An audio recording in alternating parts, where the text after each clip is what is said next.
Hello, everybody, he said, hopefully. We're back. So thank you for sticking around, folks who are watching this live. There was a mild betrayal by someone's pet that caused some complete cascading failure of everything. But we're back, and everything's great. And Jace is definitely going to die this stream. I know it. I believe it. It's in my contract. It's true. I like how it's in your contract that he has to die, not that you have to kill him. Well, welcome back, everybody. I know we've been away for a time. I was out of the country, and everybody was doing things, and it's been a while. So it's good to see you. I'm glad to get back to playing the game. I have to ask. So TK, I want to start with you. Your Twitter has been a hell of a thing the last couple of days. Can you explain to me what is going on over there? How can I help you? Please explain to me what it is that I'm seeing. I missed the opening tweet of this like day-long cavalcade of GIFs. What is happening? Oh, it's not a day long. We're going on almost 4 days. Okay, good.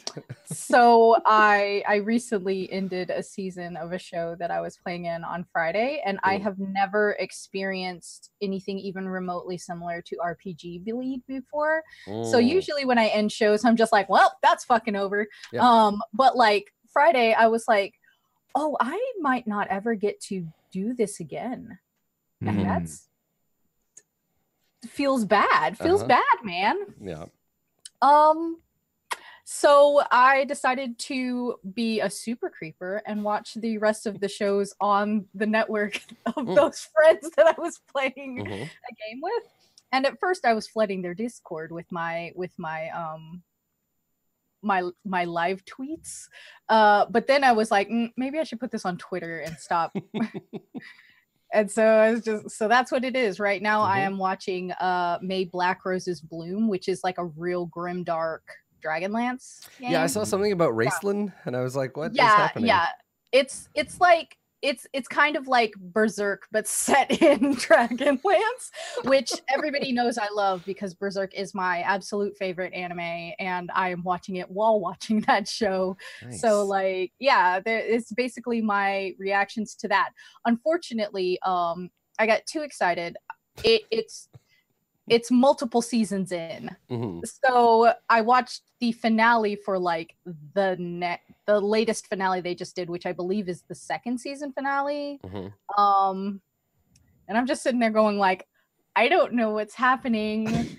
And so now like it's kind of like, now it's at the point where I go back and I'm watching them in the correct order. And it's kind of like being that person who knows about the Red Wedding. And so when people are like, oh my God, it's Robb Stark and he's handsome and he's the hero we always wanted. And it's like, you could not have known.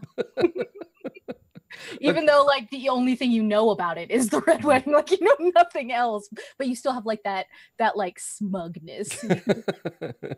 What? Arguably, I know the least about this series. That makes sense. That gives me some context because it's been very entertaining. But I'm like, Dragonlance, and you're watching something, and this is great. But yeah. But also, maybe you should take me off notifications. I was happy to be there. I don't know what you're talking about. Thank you. I usually do that for actual plays that I'm watching, just because I don't know. I love attention. What's the name of the series again? May Black Roses Bloom. May Black Roses Bloom. There you go. Yeah, and it's on Tales from the Grim. And they curate them on YouTube. So cool. So I would not have thought to combine Dragonlance, which is like for the most part awesome. pretty like traditionally high fantasy with Well, it's Soth, Lord Soth. So, which is not a spoiler, it's in the first episode. But it's like very much like it's like when Black Roses Bloom, so it's like Lord Soth and everything. Didn't he get his ass sucked into Ravenloft for a while? Wasn't that like his thing? Yeah. Yeah, he was the Dark Lord of Sithicus, which might come up on Tale. I don't know. I'm not gonna plug two different shows for this show. I mean, this is the part where you can do that. We're talking about shit that we're into. Just taking notes. Yeah. So I never understood the timeline of that. So is this show before he goes on his exciting journey to Ravenloft, or does he come back to Dragonlance?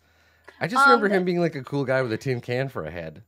Yeah. So this show, I don't know if it's post escaping Sithicus. Oh, so he does get away and he comes home to Dragonlance. Yeah, but I don't know if it's post yet because like Lorana is still around and stuff like that. Like it's I don't know a lot about Dragonlance beyond the like original 3 or 4 books.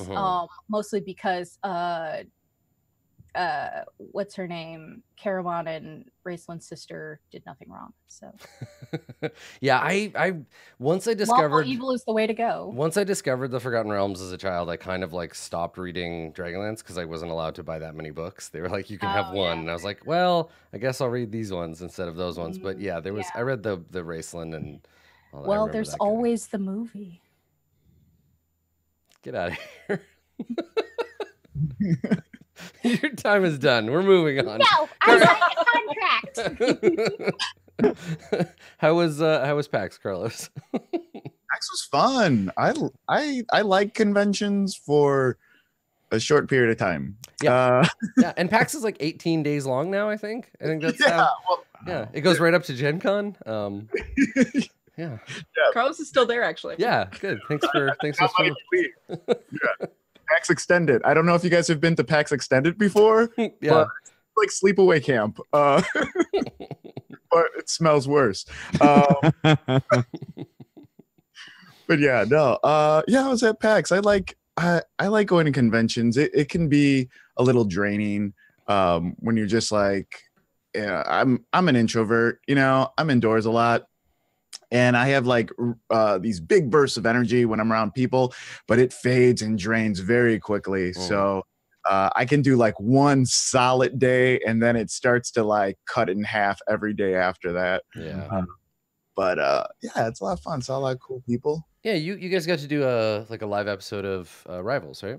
Rivals, yeah, we got to do a live episode, which was really cool because the first episode of Rivals that we ever played was live, and then we had our season 3 finale, which was also live. So hopefully season 4 will. And this was live. Like you had an audience. Like there was a live in studio audience there. Now, does your audience do the same thing that like the Ack Inc. ones do, or they just like yell shit at you while you're playing? No. Okay. Oh God, no. Right, because that's the one thing I've talked to various like casts that I've been a part of about like doing live shows and having audiences, and I'm always like, I just don't want people YouTube commenting at us while we're playing, like in a live environment, people just shouting like, use magic missile, because I couldn't handle that. I don't think I could. That's what they do. Oh yeah, there's a lot of that. There's a lot of like shouting catchphrases and yeah. Oh no, thank you. No, I for many years, and that would be horrible. You would get kicked out of a show for doing that. I mean, if it's maybe like a really intimate thing and like you're using audience participation, then maybe. But do they use audience participation? I don't think so. I think it's also just like a lot of people too. It's more like a Rocky Horror type situation. There's a lot of shouting. Rollout specifically ask for audience participation, but like Ack Inc. and C Team, I don't believe explicitly ask for it. It just happens. Yeah, that's a little too much. No, they just enjoy the show. yeah. I mean, I like doing like live. I mean, we're doing like a live show now. We have an audience, and they are able to participate and to say stuff. But I like when they're like whispering, like worm tongue, like Adam, do the thing, and I'm like, okay, like you're not shouting at the whole group. I can hear you. I see what you're saying. It's a good idea. But yeah. So it was good. The show was. So did you feel any need to make these like live shows? Like something important happen, or is it just another episode for you? Do you just do like? I didn't DM this season, so the thing about Rivals is we switch our DM every season. So I didn't do it this time, but I mean, when I love an audience, like I knew that about you. Yeah, everyone knows that about me. I love an audience, not even just from like a narcissist point of view, but like not exclusively from a narcissistic point of view. Good. But the energy, like you could feed off the energy. You could really tell like what they're into and what you're into, and there's just like so many funny moments in like this episode, like genuine. And I love everyone. I love our cast, and just a lot of times I think I try to derail the playing because I just want to talk about like us, you know what I mean? I want to talk about stuff that we're into, like Cicero and I like just talk about movies and like but we're playing this game and Sharif says to Tanya or Cicero, you find an apple. You find this apple. And I just cut in because I love specifics. So I'm just like, well, what type of apple is it? And he's like, it's a red apple. And I'm like, yeah. But like, what? Oh my God, Carlos, you're the worst player to have. That like, yeah, but what kind of stone is the building made out of? I don't fucking know. Gray stone, you piece of shit. What was it? It's very important. I said apple. He said red, and I said, well, what type of apple? And he says, Granny Smith. Granny Smith's not red apples. But God bless Sharif, because I was like, wait, Granny Smith isn't? He's just like, no, they are. Don't apples come in red and green? So God bless his soul, he thought all apples come in red form and green form. Sure, of course. Granny Smith, red apples. I just love them. That just tickled me. That's my favorite part of the entire show. Like, it wasn't the actual game, hanging out with the people. I didn't get to watch the show. I think I was still in Japan at the time. But I definitely saw tweets about apples, and I was like, "What is going on here?" And now I understand. The cat talked about it for a long time. This tickles us. I don't know. Yeah. Tickled me. That was funny. Well, I'll keep that in mind. Not to mention unspecific fruits or vegetables during as this you game. approach the gelato topping station. Yeah, right. Good, excellent. Well, I'm glad you had a good PAX. I'm actually really impressed. Katie, I want to commend you when you posted your tweet this morning before the show, and you said, "Can I put a chair together before we start the episode?" I voted no. I chose no. I did not have faith in you, and I gotta say, I'm glad to be wrong. How did it go? This is a chair that I made with my hands. Wow. Adam said it could not be done. That's right. I said it couldn't be done, and here we are. Yeah. This is as per suggestion on Twitter, this is Jace Beleren.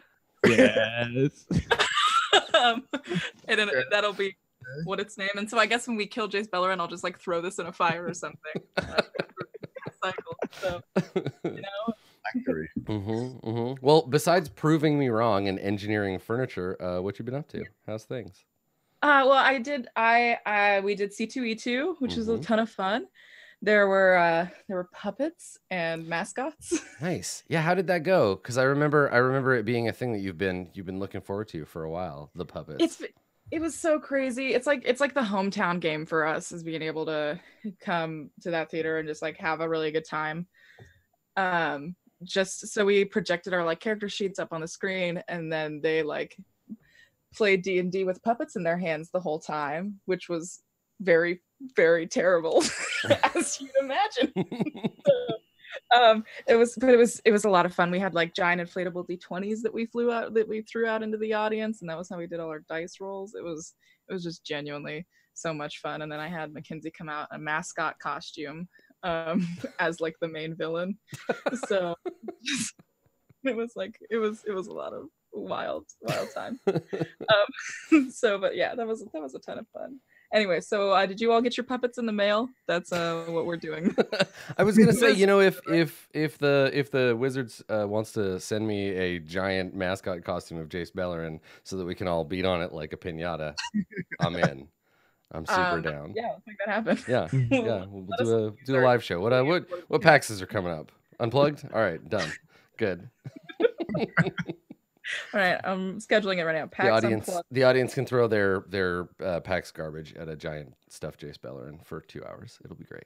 I'm looking forward to it. And we'll also be there, but for like no reason. Yeah, for no other reason. Yeah, exactly.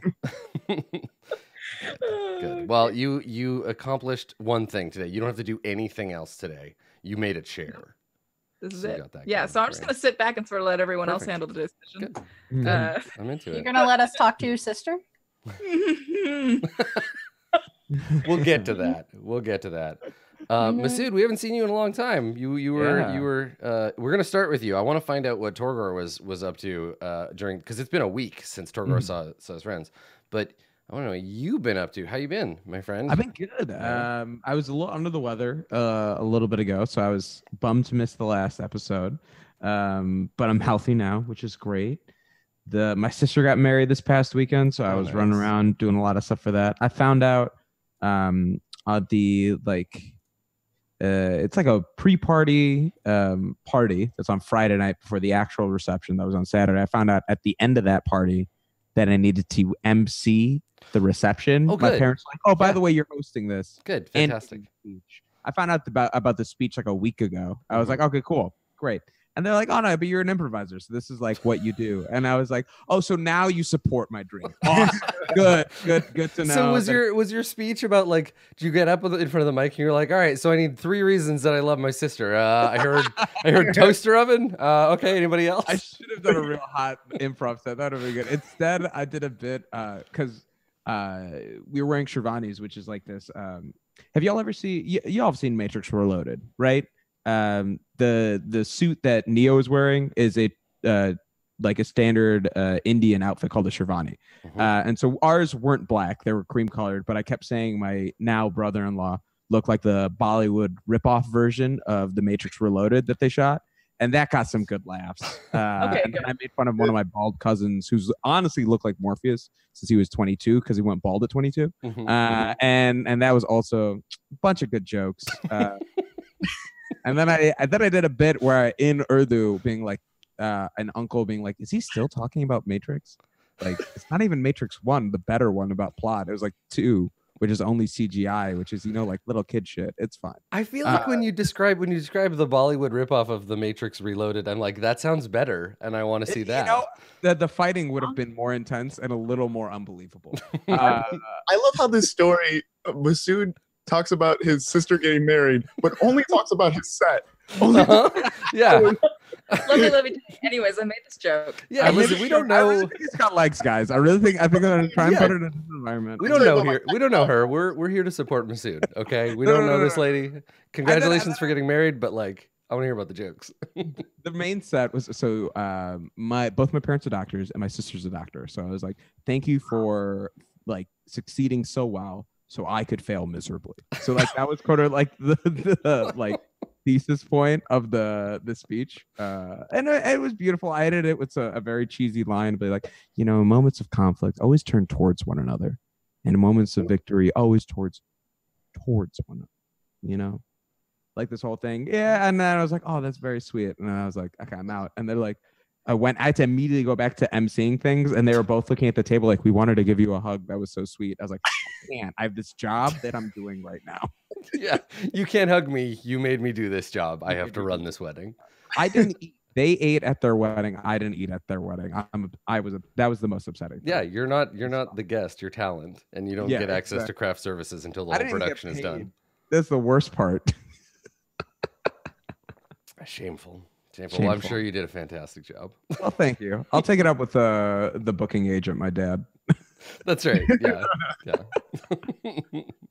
Excellent. Well, I'm very glad to have you back with us. I'm pumped to be back. So before we get into the actual playing of the thing, where I interrogate Torgor about what he's been up to for a week, I want to talk about experience, because I owe all y'all an experience system for this game, and we had talked at the very beginning about how like milestones were an option, and there was some other stuff that we could do, and it didn't really like fit. And then I got into a conversation on Twitter about D&D and experience and what D&D rewards players for, and it was tied into a conversation that Katie and I had over Twitter about character interaction in the game and kind of what we wanted to get out of it. And I wanted to talk to y'all about a proposal for doing experience in this campaign.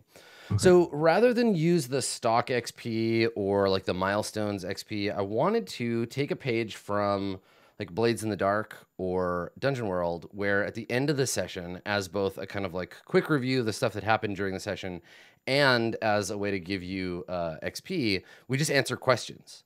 So at the end of the session, and these are the 4 that I came up with, and we can talk a little bit about if we want to shift or change these. This is my proposed thing to say, this is what this campaign is about, because I want to reward you guys for playing to theme and like exploring the stuff that we want to explore in the game.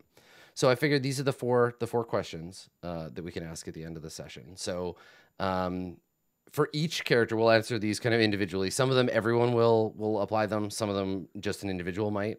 So did you learn something about Jace Beleren, his conspirators or servants, right? Big part of the game. Finding out things about Jace that you can use against him. So you'd get XP if you did that. Did you express a unique aspect of your class, race, or background? So do we get to see something cool about being a minotaur or being a fighter or being a goblin or being a circus performer or your connection to your guild that way? So did you express a unique aspect of your class, race, or background? Did you express your connection to your guild in a meaningful way? And I was thinking about this one as separate because it's Ravnica, and in Ravnica, nothing is more important than the guild that you belong to. So did you show that like you're struggling to be a good Is It League member, or did we get to see how you interacted with another member of the Golgari? Did somebody like look down on you because you were being proud of being part of the Rakdos, right? Like I want to reward you guys for that. And then last, did your alignment complicate your character's life in an interesting way? So did you do something during the session where you're like, well, I'm chaotic neutral and I did a chaotic neutral thing, and maybe the smart thing would have been not to do that, but I did it. And I want to be able to reward you for that, because alignment is one of those things that like, it's kind of mushy in games. And I want to be able to give you points basically for doing that thing. And I figured we can talk about pacing too, but the idea is that you get one point for each yes on this thing. And then once you have a certain number of points, then you just go up a level. And I was thinking probably like 4 plus your current level as the number. So like right now, you would take two sessions if you answered like all 4 this session and then all 4 next. Then you would spend that much XP and then start earning again. And then you would need 7 to get to the next level. Right. What do we think? I don't want to just be like, this is the system we're using, because that's not my job. I'm the DM, but I don't get to just decide these things. How does that feel? Those questions sound good? Do we want to adjust them slightly? What do you think? I like the questions that you chose. It seems a lot of it is very much so of like rewarding the player for playing the game that we're playing. Because it is espionage. It is a little scampy. It's this new world, and like leaning into that choice, I think also feels like the characters are also leaning into that world themselves. So yeah, I dig it. Yeah. I dig it too. Yeah. Thoughts? TK? Yeah, I'm all. I feel like it's a good middle ground between battle XP and milestone XP. Yeah. Because milestone XP makes sense when everybody has a general idea of where the story is going and what like major plot points should happen to make you level up. But this is good for a story that's essentially more of a mystery, an espionage type story. So yeah, and that's the thing is like with milestones, like I could tell you like you're gonna get a level when this happens, but I would rather let you determine how you go about this. And that first point, that did you learn something about Jace Beleren and his conspirators or servants?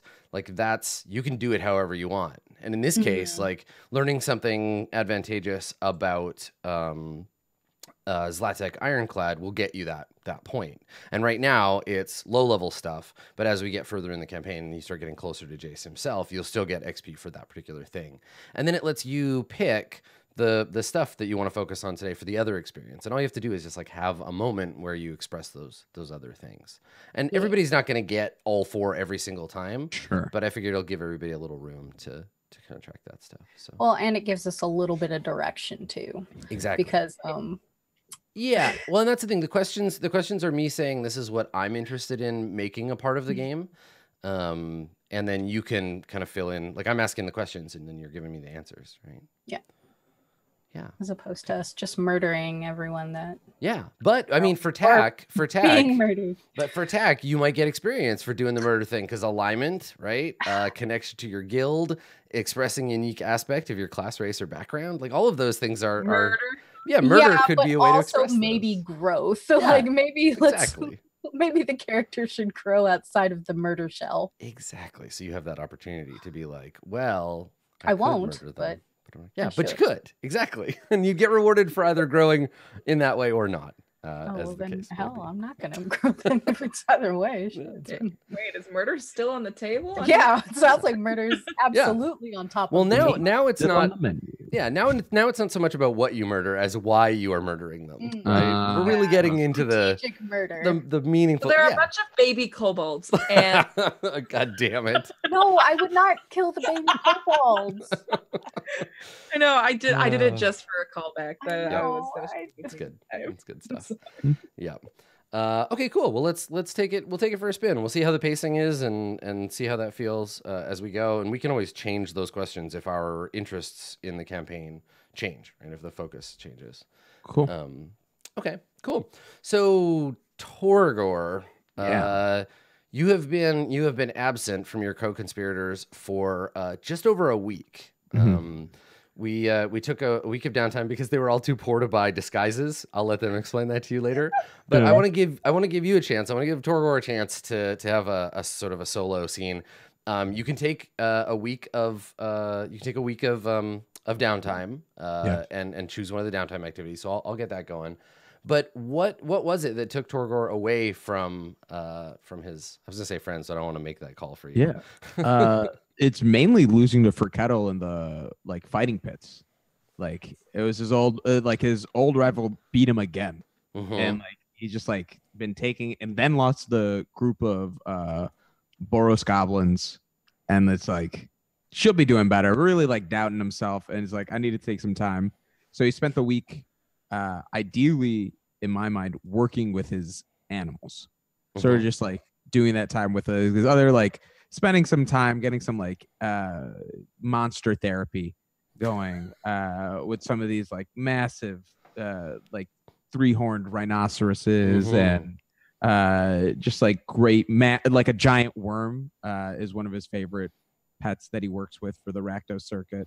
They stole it from I was gonna say not the Golgari. Yeah, they took it from the Golgari, a giant Nice. worm that they had in their possession. Big garbage eating worm. Yeah, big garbage eating worm. I love that Torgor has this secret life as the guy from Return of the Jedi who gets really sad when the Rancor gets killed. I love that. That's Torgor. That's actually was really one of the biggest inspirations growing up. Is he saw that playing on a mage's hands and was I want to do that. Right. Sure. Okay. So Star Wars is a thing in this universe now. What was that guy's name? The Rancor Keeper. Guaranteed he has his own important side story in I the greater to think Star that's Wars a universe. Rancor Wrangler, but that is only for my alliterative fun. Yeah. Yeah. I don't know if I took one of your downtime options for you, but that's what I just in my head envisioned was he's I gotta get better at my personal life before I do this double life. Okay. Let's take a look and see which one that fits into. So because you can make some money or right. while you're doing your downtime activities. Okay. So it could just be work. I already know who your rival is now. You have this other guy. So he may come along and complicate this, but cool. All right, let me. It's he also Torgor used to do the pit fight, and he stopped, and then when he went back, he lost to Furkettle, who he always happened to lose before. Yeah. So he hasn't gotten better since he's retired. No, it wasn't. It was not a comeback. It was just I'm gonna try again. Oh nope, there's a reason you quit. Okay, all right. Yeah, I think in this case probably it's just going back to work, earning some money and working with your animals. Okay, all right. So what skill do you use for that? I mean, it sounds like animal handling. Animal handling's a thing, right?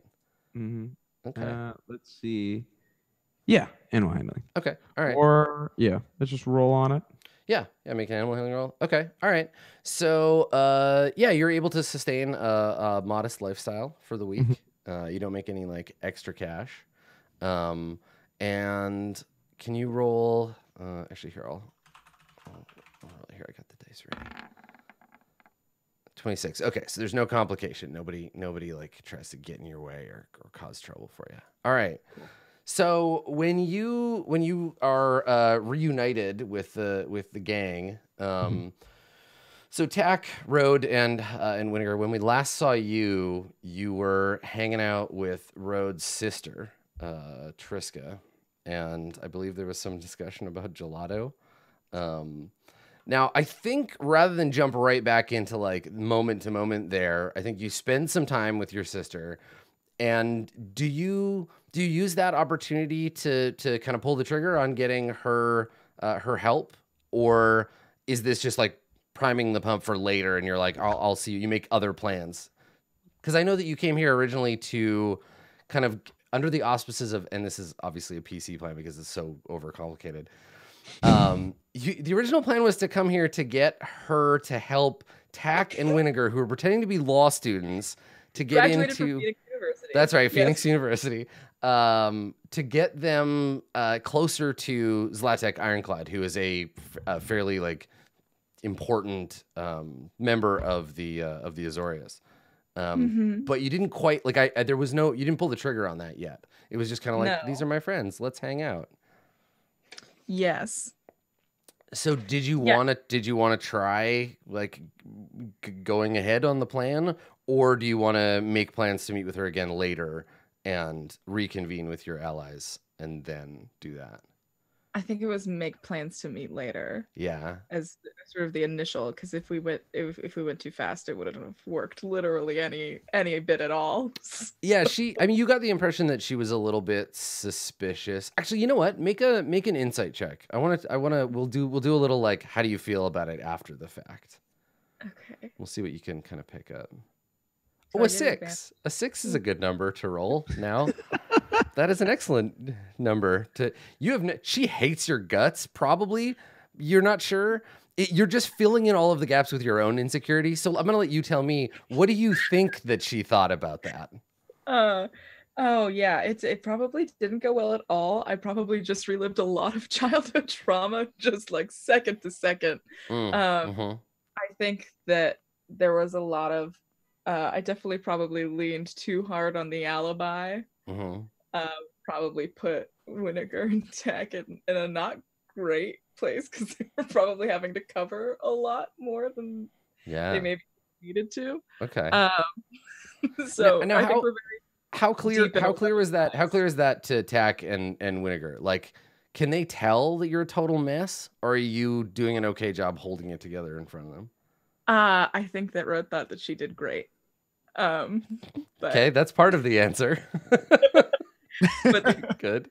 Probably not as well as she thought that she did, for sure. Okay, so Tack and Winnegar, you're both aware, at least, that obviously Rode is not as much of a mess as she thinks that she is. But it is clear to both of you that Rode is shaken by this interaction with Triska. Even though Triska is just being like polite and like a little bit cold.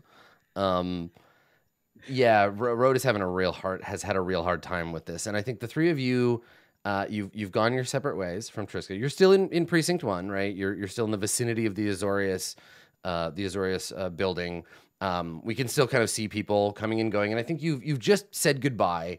And there's like an awkward kind of side hug between Rode and Triska before Triska's like, I really got to get back to work. You know, we shouldn't, don't wait so long to get in touch with me again. And then, you know, we'll get dinner or something. And she leaves. And so, yeah, Rode, you and Winnegar and Tack are all out in the street outside in Precinct 1. It's like late afternoon. And yeah, it's clear to the two of you that this maybe didn't go the way that Rode expected or had hoped. Hey, Rode. So, what's your issue, Rode? You couldn't hold it together for one afternoon? I feel that it might be a little uncalled for that you're coming on pretty strong right now. This is your sister. If there's anyone that you're supposed to know, you should know your sister and know how to play that person. Do you have siblings? Well, no, but still. Okay. I've heard your opinion. I've heard your complaint. Hey, wait, hold on. Don't talk to me like this is customer service at like some department store. You got to keep this together. This plan relies on you, okay? Yeah, you're right. You're right. Oh, really? I really wasn't expecting anyone to tell me it was right, so I actually don't know what to do with that right now. Oh man, How much Don't get- gelato has Whitaker had? he's just like He hopped up on buzzing. sugar. He's just Well, like you guys, buzzing. didn't you guys split one? No, Tack ate all the gummy bears off the gelato and then threw it away. Oh, what? Yeah, it was a total waste of my money. Whatever. I just like it when they're frozen. I guess that's understandable. Yeah. Wait, don't change the subject. Rhodes, what's the game plan here? Because we came in thinking that like we were going to be the weakest part on this one, and he was just like, it kind of crumbled there. Yeah. No, for sure. I think that it was a really solid first contact. Let it rest for Really solid. How, Rhode? Well, I hadn't spoken to her for like an incredibly long time. So honestly, I was expecting sort of a broad range of denying to even speak to me at all, to yelling at me in front of other people. So, you know, we fell somewhere in the middle. Okay. And, Okay, I could see that. honestly, I think that if I had come in cool, she would have been more concerned. Oh, okay. So what's the play? Are we just done? No. We're gonna try your sister again? Now that she knows you, now that she knows your name, now we can ask for a Break favor. into her house. Why, I mean, at this Why? point, I'm open to any suggestions. why would we break into a cop's house? One. Why wouldn't we just, after, if we were gonna do that, not break into the guy's house? You're right. Two? You're right. You're right. You're right. You're right. You're right. It's the. I just had a lot of candy today. Three. There's no judgment in brainstorming, guys. Let's just be open to all ideas. Right. we both had a lot of candy today. So now we can ask for a favor. That's it. Now that she knows your names. So we Okay. just have to decide what that favor is, you know? Is this a favor we're gonna have to repay? Yeah. Not it. No. What are you doing? What does that mean? I'm not gonna repay the favor. But why are you Whoever's touching? the last one to touch their nose has to repay it. I'm back. That's the law. I don't think it is. Hey, listen, we're getting sidetracked again. What You're right. What are we doing? What do you think you're? I feel like your sister hates us. Yes. Yeah, she definitely hates us. Okay, does she- rightfully so. Have we gone through? I'm hoping that what zone I'm hoping to rest in right now is a resentful pitying, right? Because if we sort of linger and we sit in that soup, then she might pity us so much that she'll do something for us, thinking that it won't cost her anything. I'm on board with that. To be honest, that's my sweet spot. Okay. Right? If I was a disappointment to begin with, I don't think we're going to end any differently. So why don't we just stay there? Okay. So when do we meet with her next? I'll send her a message soon. Or we can just, I don't know, show up. If we could find out if there was an event that the two of them would be. Wait. Send her a message or like send her a message?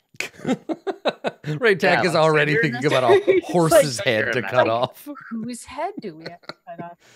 Well, I need to know. These are important. So I think that's a good point, Rode. The idea that you want to be like, you want there to be some kind of event that they're both going to attend.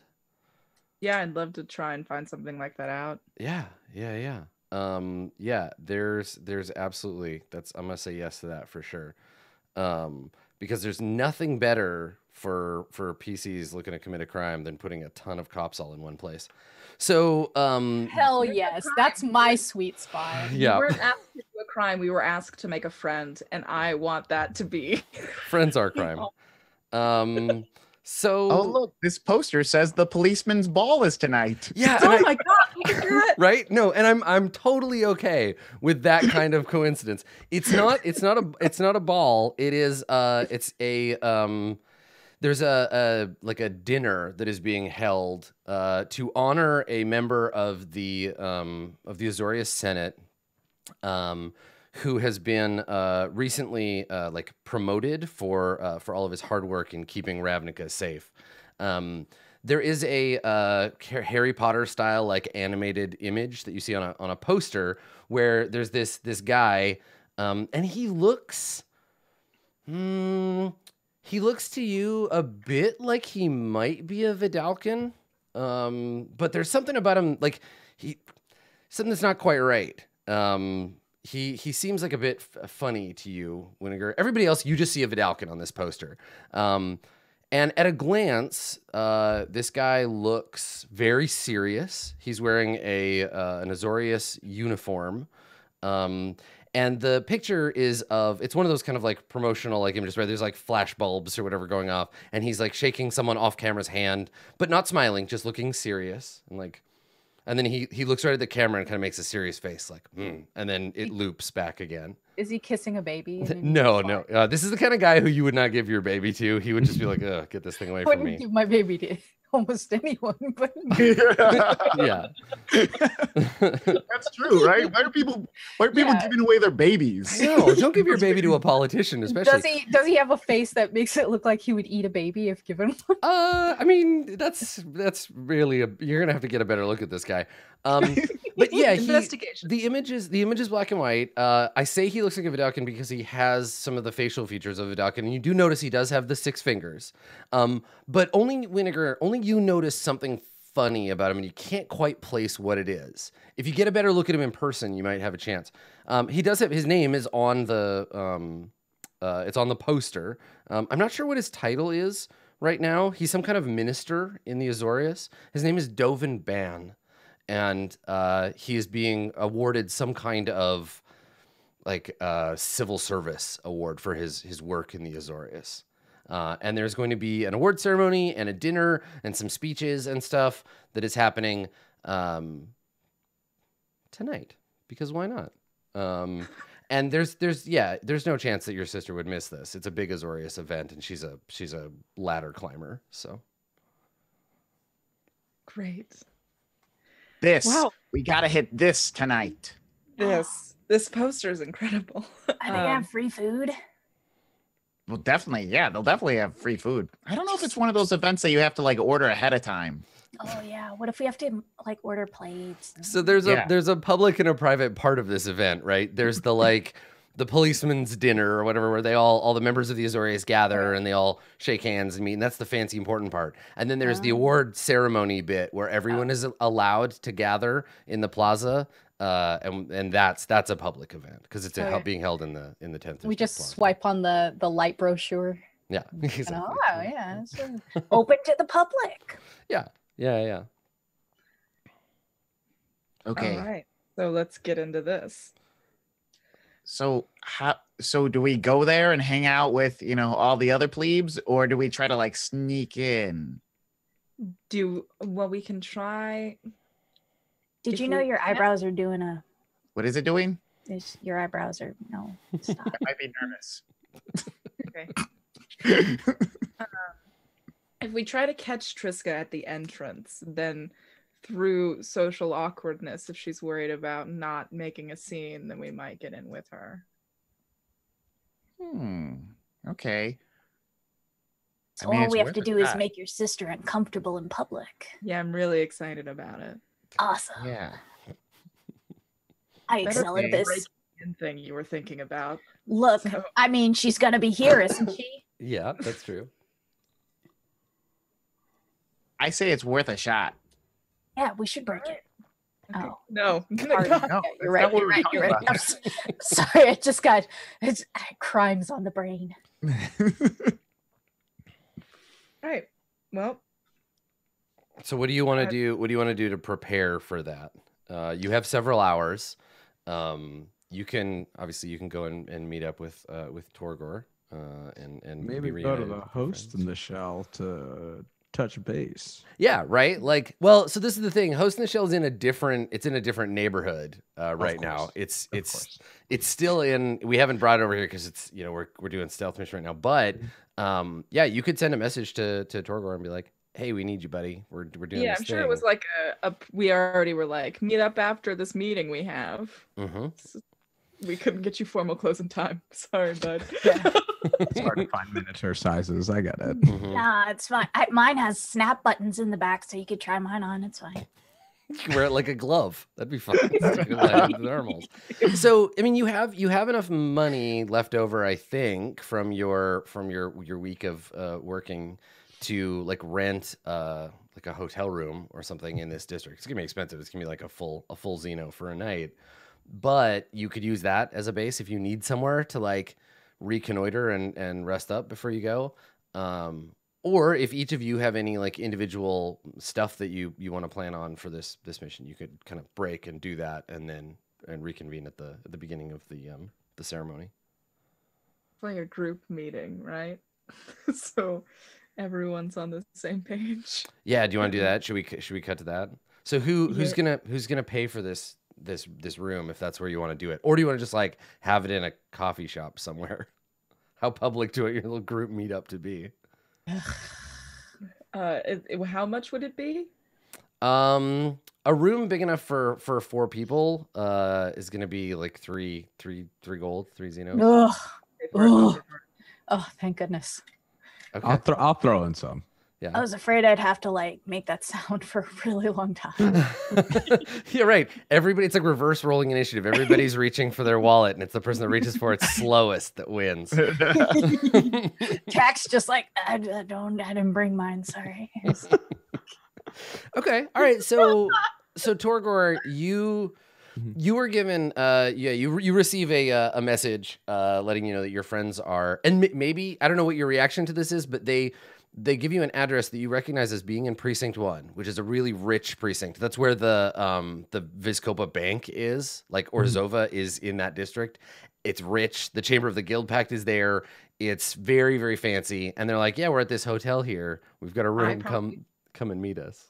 I think I wrote that. I think I wrote that message, and I also think I wrote the words "blend in," and I underlined it twice. Yeah, not a popular district for the Rakdos unless they're on like a prank pulling mission, right? Sometimes a bunch of Rakdos will go to Precinct 1 just to like cause as much trouble as possible and then bail before the cops get there.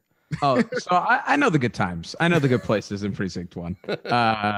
So with that, I also think Torgor wants to fit in, and so he puts on the Orzov ring that Tax stole on their mission a while ago. It's like, okay, this will blend in. I got a pinky ring now. That's I got a pinky ring. Sure will. And that is it. He is like, yeah, that does it. Okay, nice. It's a good disguise. Mm-hmm. Did you leave your Rakdos makeup on? Oh, no. I was with the animals, so no makeup today. Okay. Yeah, Torgor is like a backstage guy now. Yeah. He used to be a big performer, but now he's backstage. Stage crew. One day he'll be up front and center with his loot, but he's not good enough yet. As we've seen so far. Yeah. Okay. All right, so let's follow Torgor into Precinct 1. So Torgor, you pass through the gate into this precinct, and this is your first sort of on-camera view of it. It's getting later. It's like late afternoon. So there's still lots of people in the streets. I'm imagining it being like kind of like the like bright, well lit, lots of greenery, but like potted plant greenery, not like natural growth, right? Everything here is very tailored to look nice. Wide streets for pedestrian traffic. Like a clean kind of downtown in a European city that gets a lot of tourists. So there are street performers, but again, very like quietly playing like Spanish guitar kind of street performers, not jugglers or knife throwers or what you might be used to in the Rakdos. And I don't think you don't get any like looks particularly for being a Minotaur. There are other Minotaurs in this area. But I'm curious, how is Torgor dressed? You said that you didn't change your outfit for the trip. Are you walking around like armed and wearing armor, or? Oh, no. Just like in the simple leather vest and his like outfit with, I think, just his rapier at his hip. Yeah. Okay. Yeah. Cool. All right, yeah. So you're heading towards this this thing, and as we saw in the last episode, but Torgor hasn't seen these before. You see a group of Azorius arresters, and they're not like running to arrest somebody. They're on duty, so they're in uniform. They have their batons, and they're they're walking down the street, but they're accompanied by a strange like creature or machine or something. I found some art for this thing since the last time we played. And it's a little like a metal, blue and silver metal sphere with little glowing wings. It's maybe the size of a football, and it's floating above and behind these two arresters who are walking down the street, and they're doing that thing where they're just kind of like, yep, just don't worry about us. Like, we're just keeping the peace. If you don't have anything to worry about, then you don't need to worry about us. And this little thing is kind of like scanning the crowd as it passes by. And most people either just look the other way when they see them. You see a kid with like a little kid with her parents, and she just kind of stares at the thopter as it goes by. But it's definitely not something you've seen before. Now, as they approach, do you make any effort to like avoid them, or do you just try to like play it cool? Do you feel nervous at all? Like what? So I see it like kind of scanning people as it's moving. Yeah. Okay. I would say Torgor would try to not draw attention to him, but still like see if he can not run into their path along his way. Yeah, just kind of like casually change the street yeah, gently. Okay. Yeah. All right. Yeah. Well, like I said, you're there's no reason for them to be suspicious of you, so they don't even notice. They don't look like they're looking for someone particularly. Sure. But the presence of this arcano-mechanical thing is unusual. And then you find your way to this fancy hotel that the group are staying in. So meanwhile, while Torgor is on the way, what are the other three of you doing? You've got this room. It's very fancy. There's a continental breakfast in the morning. I don't know what continent it's from because the whole planet is a continent, but you know what? There's a precinctal breakfast. And so you're in this room. Or have you like set up and then gone off to do other things? Tack's gonna stay in the room. Okay. Tack, would you like to order room service? Is there a mini bar? Yeah, there definitely is a mini bar. But it's a regular size bar for you. Thank you. Yeah. This is the first time Tack feels appreciated. It's like, oh man, these candy bars are just my size. Yeah, you can eat like 6 of them now. I can eat 6 candy bars. To my name. Well, here's the thing, because I also think Road left to go get formal wear, so she's definitely gone. Yeah. Good job leaving the kid in the room. It's gonna look like Home Alone 2 in here. Okay. If they got cans of Ready Whip, the Ready Whip's all over the walls. It's bad. Winnegar walks into the room wearing the bathrobe, like the white fluffy bathrobe, and he sees Tack just like chowing down on some candy bars, like, have some class, Tack. Act like you've been somewhere, and he like jumps on the bed. Tack's gonna look at Winnegar and look back at the like mini bar and be like, hey, do you want to see how much champagne we can put in the hot tub? Okay, there's a kind of, but Road is going to be super upset if we take all of it. Let's cut it in half with some water. Oh, yeah.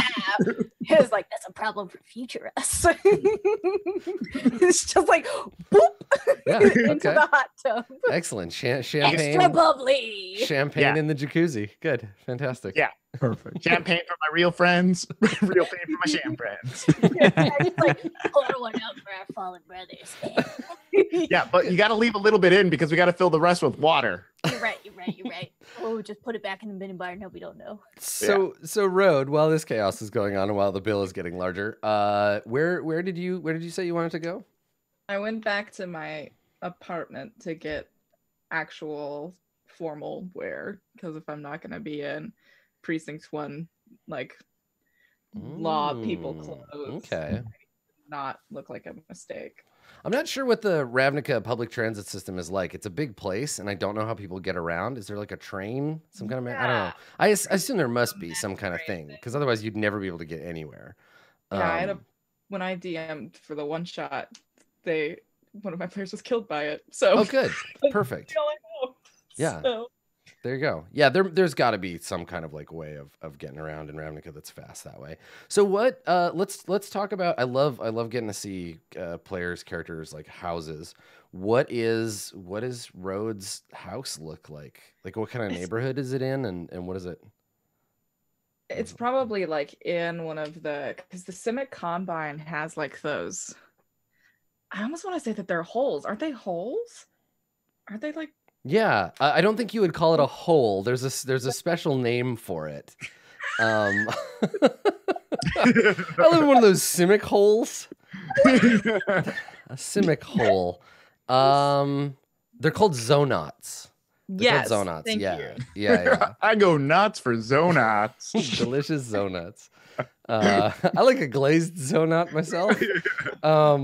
Yeah. Okay. So there are a bunch of them in precinct. I think precinct 5, which is like not too far from where you are.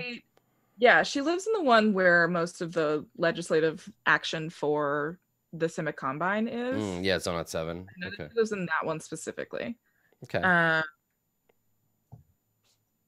Because. Yeah. So you live in like a grotto. Okay, that's cool.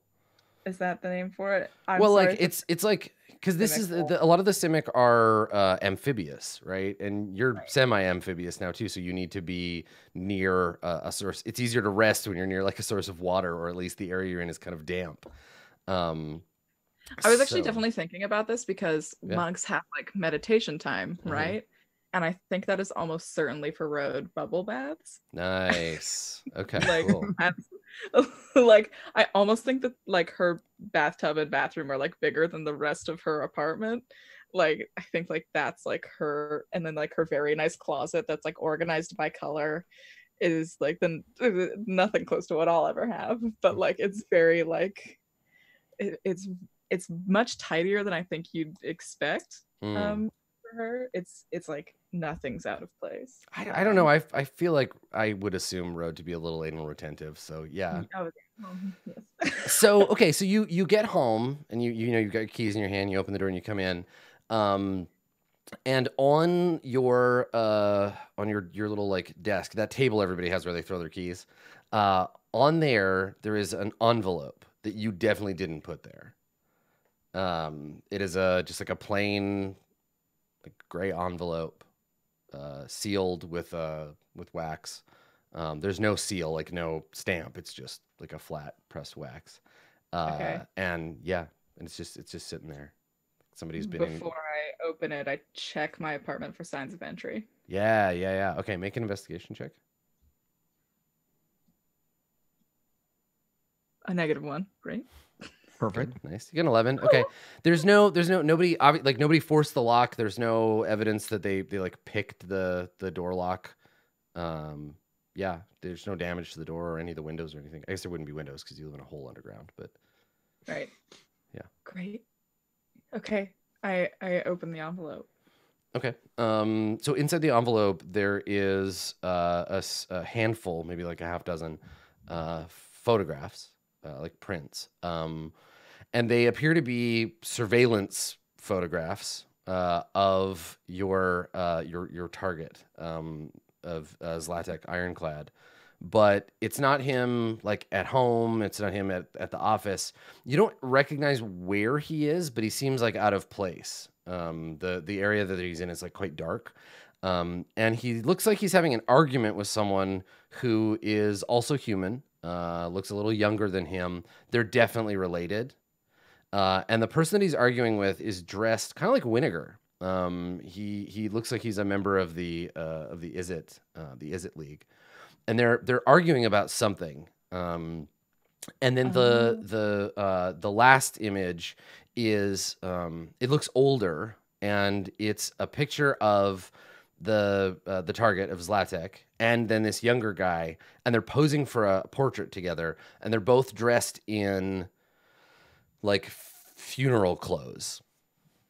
It's a sort of a somber portrait. Okay. Yeah. Okay. Interesting. Yeah.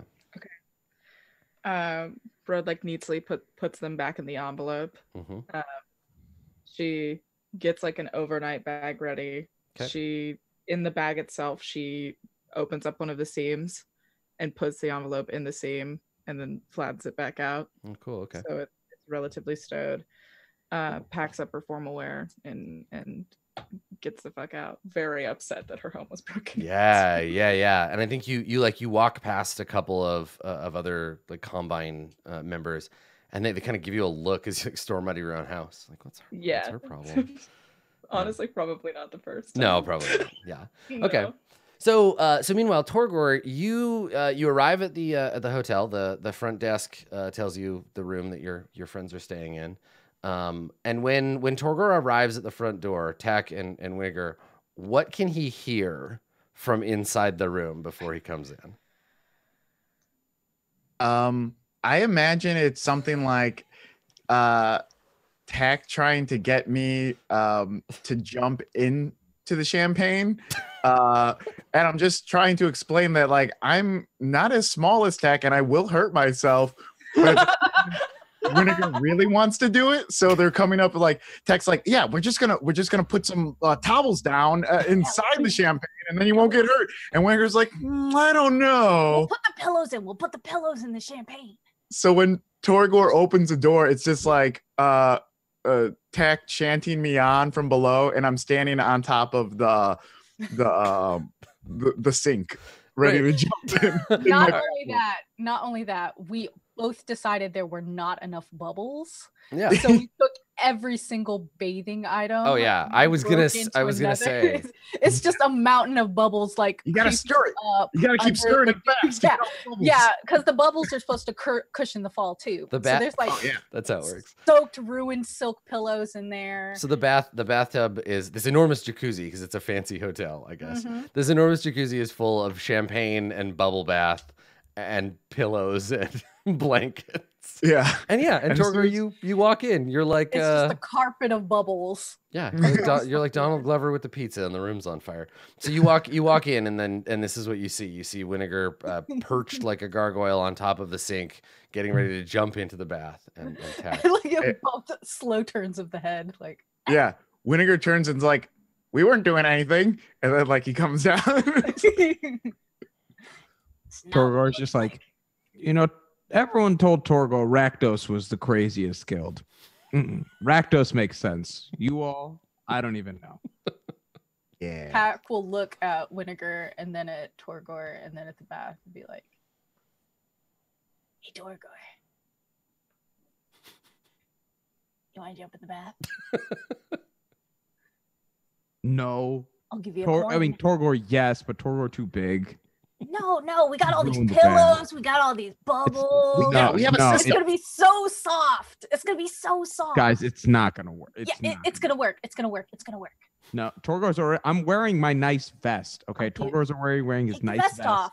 No, I'm not taking. No, Torgor never takes the vest off. Then you jump into the bath. Then you're clean. You can put the vest back on. Not with you guys. Practically science. Torgor is not with you all look. in the room. Okay, no. I'm gonna go wait. I won't look. Torgor's gonna wait in the room. I'll give you finish your bath time. Give you something nice. Torgor goes out and orders the biggest hamburger that they have. Rude. I wonder if they have what a hamburger we made of. Some kind of like magic cow analog. Because I don't think Ravnica has the room for you know what, the Simic have totally made an impossible burger by now, and it's made out of like some kind of algae. Because there would no way be room for raising cows in Ravnica. Like just no room at all. So yeah, and whatever. This is a nicer place, so it's not like they get like Golgari meat paste. Right, exactly. Yeah, fungus burger. Okay, all right. I'm gonna make a note. So how much all of the champagne, right, Tag? That's well, not all of it. We took the remaining champagne, put it all in a single bottle, and then tapped it off with a little bit of jacuzzi water. Okay, sure, yeah. Right. So that way it'll still bubble whenever you open it. Good. Okay. All right. So let's say I'm just gonna make a note here. Tack shook it up a whole bunch. Well, there are no such thing as credit card. Oh, did I use the fake name when I checked in? Put it under your sister's name. Okay.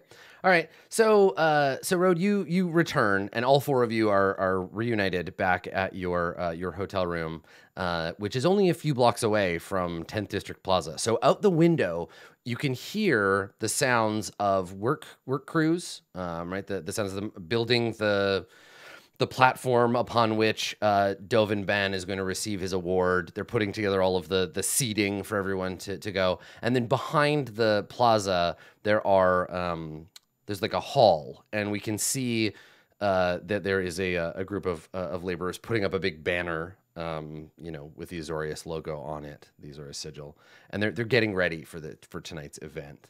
And that's all happening outside the window of your hotel, and the four of you are in the room. Torgor has come back from his work with the Rakdos to rejoin you.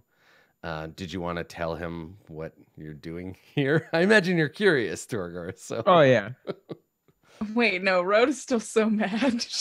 Hold on. There has to be a whole anchor period where she walks in the room and she sees Yeah, I think after like Torgor chastised them, Tak would have taken the duvet and just like draped it over the jacuzzi and then closed the bathroom door. I see Tak solves problems the same way that I do. I just don't want to think about this. Just it's gone. It doesn't matter now.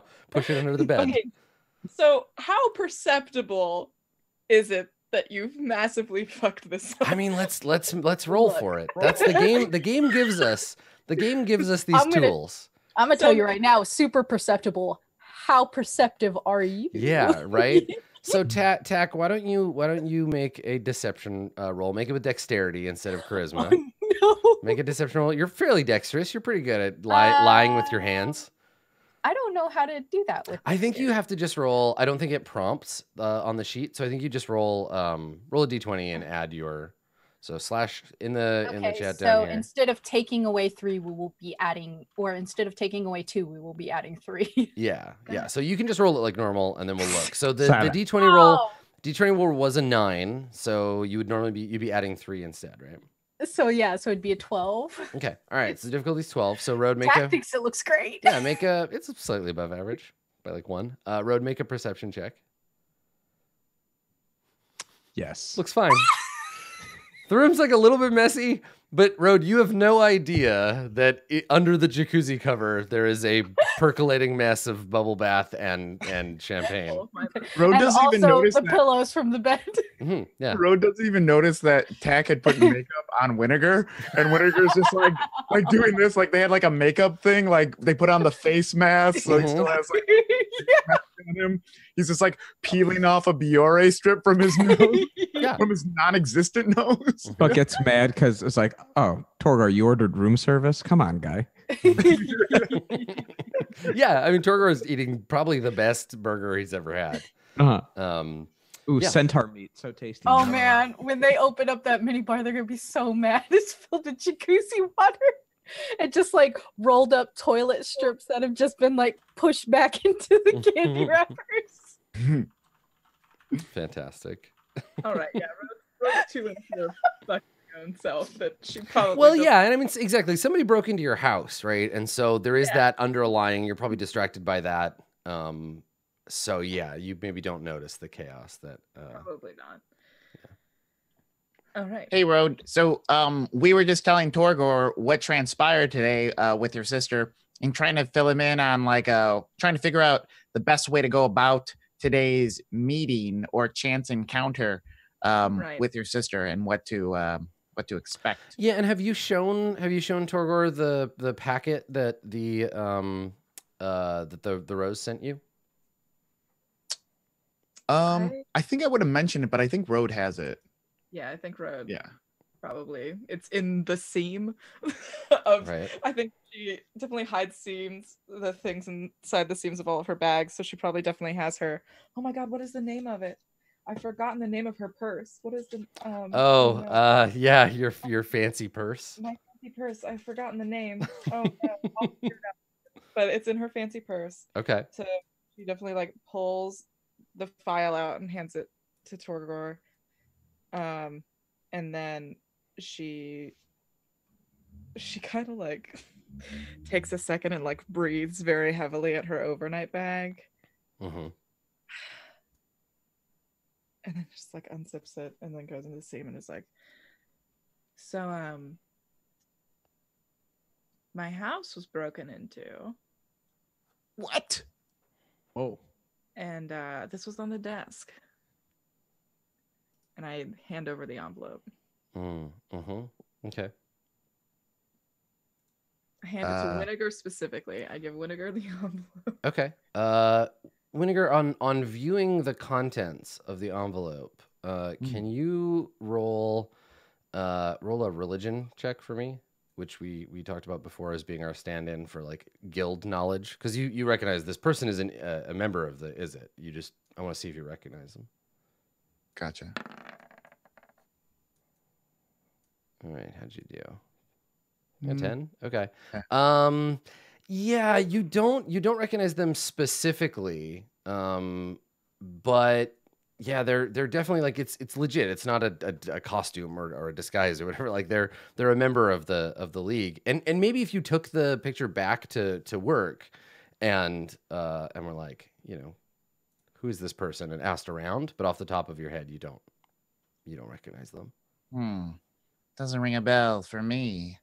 What else do we know? What else is in the envelope? Just the picture, or yeah, a bunch of pictures of these two guys. Your target, Zlatek Ironclad, not in uniform, and if anything, Zlatek is wearing like a trench coat with the collar pulled up and like a hat. So he doesn't look. He looks like he's trying to avoid being seen, but somebody is taking these photos of him. And then he's talking to this person who's like his brother or his cousin, and they're arguing about something.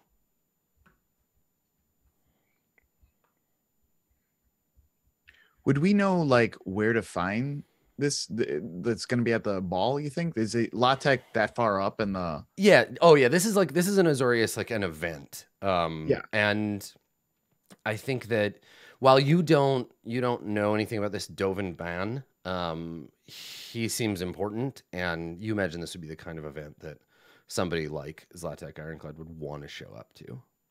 Gotcha. Okay, guys. I think we have a classic Kansas City shuffle here. Sure. I don't even know what that is. Of course you don't know what that is. I just made it up right now. Listen.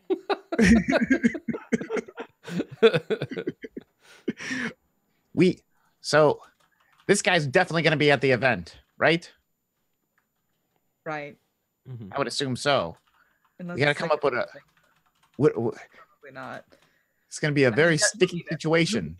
Yeah. So you don't want to do anything tonight? Is that what is that? That's the vibe I'm getting from the road right now. No, we're gonna go. We're gonna do it. I was just thinking maybe we cause like a big distraction here and then take care of that guy over there, or maybe we get him away from the crowd. If you need a distraction, Torgor's been working on some new singles that he could play for the party. New singles. Now, Yeah. what are we talking about? Are we talking about some hot jams? Or are we talking about some slow? No. They're a lot about loss and picking yourself back up from falling down. Torgor's been really trying to get into his more emotional side, a little more folky, bluegrass influence. Oh, you're recording only on. You're only recording on tape. I take it. No. Digital. Nothing's recorded yet. Still want to keep it live only.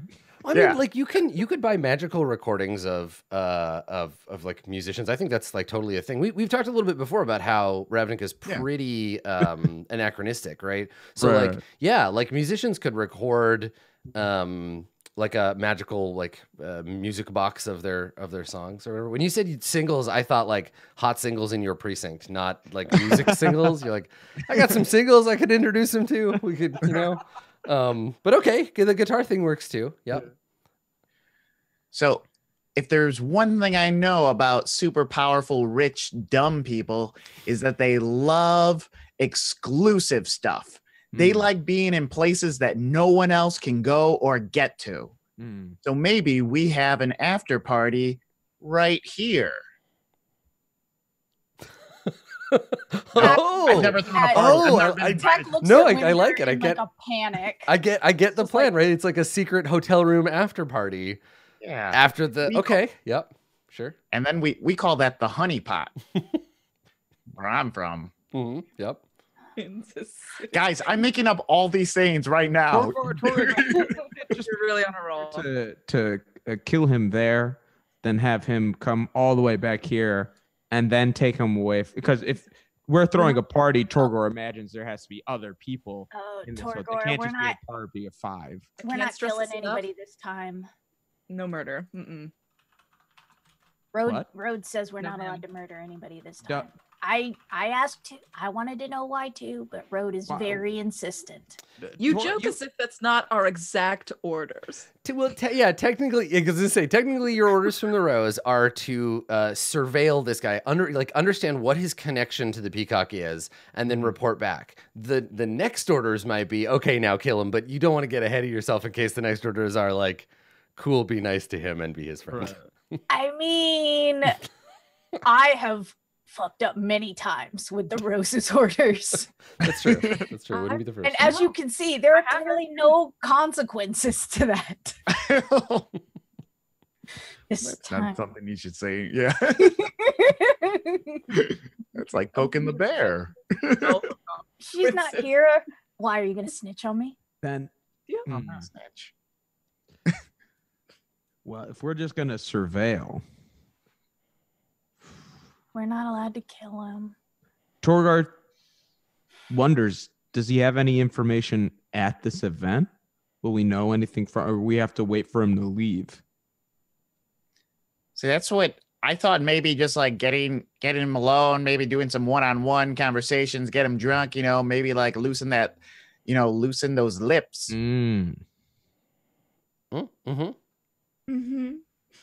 That's probably the exact sound the Road makes. So yeah, it's kind of the getting in the doors thing that we all need to be as a team, as as a cohesive group of peoples try to do right now. So obviously that's leverage. We just don't know what kind. I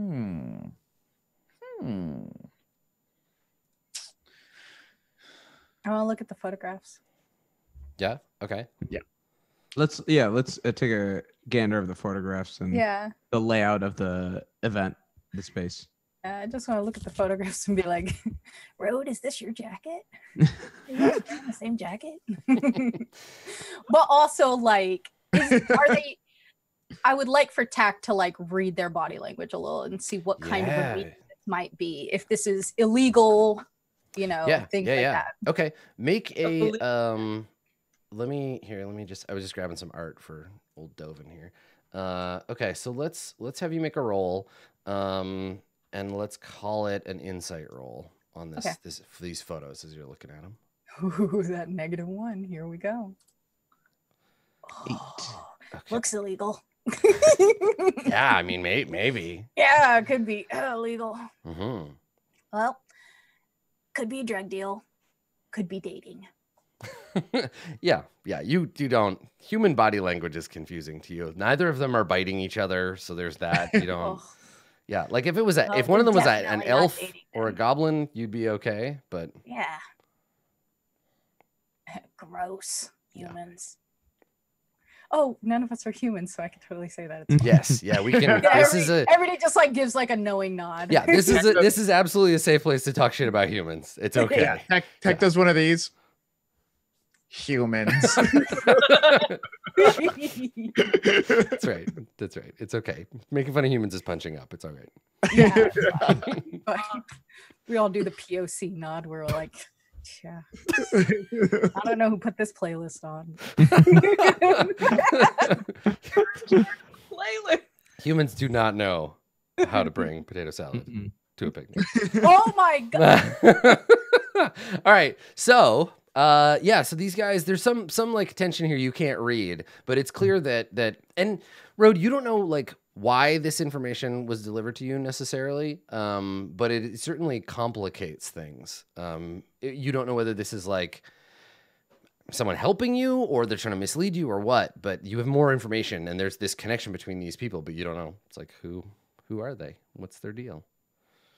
But that's also not the most immediate thing. And maybe, I don't know, maybe keep an eye out for them, but there is this thing happening in the plaza. So you don't really have time to like leave the district to go and investigate. Though, Winnegar, you have a pretty good idea where like this person could be found, right? You know where you could ask around. So it's added a new thread in the investigation. But for now, let's talk about what the plan is for the party tonight. Now, you're allowed to go, obviously, to the public part of it. You can just go and hang out. But if you want to get into the hall where they're actually doing the sort of police person's dinner, that'll be different because you have to fake being members of the Azorius or friends of or get on the list. Torgor suggests, why don't we lift Dovin in the transition? So as one thing ends, they'll still be waiting for him at the other place where we take his carriage or take his ride, just sort of take his mode of transport. So Dovin is actually not the target of the investigation. Oh, sorry. Yeah, Zlatek Ironclad. Dovin is like bigger and more important than Zlatek. Like Dovin's the reason everybody's getting together. Right. But Zlatek is your target. But yes, the same thing like applies if you want to try to snag him. But again, revealing yourselves, you're going to want to make that choice intentionally, right? Like when you decide to be like, haha, then, you know, the jig will be up, so to speak. Let's set some realistic expectations about what we want out of the night.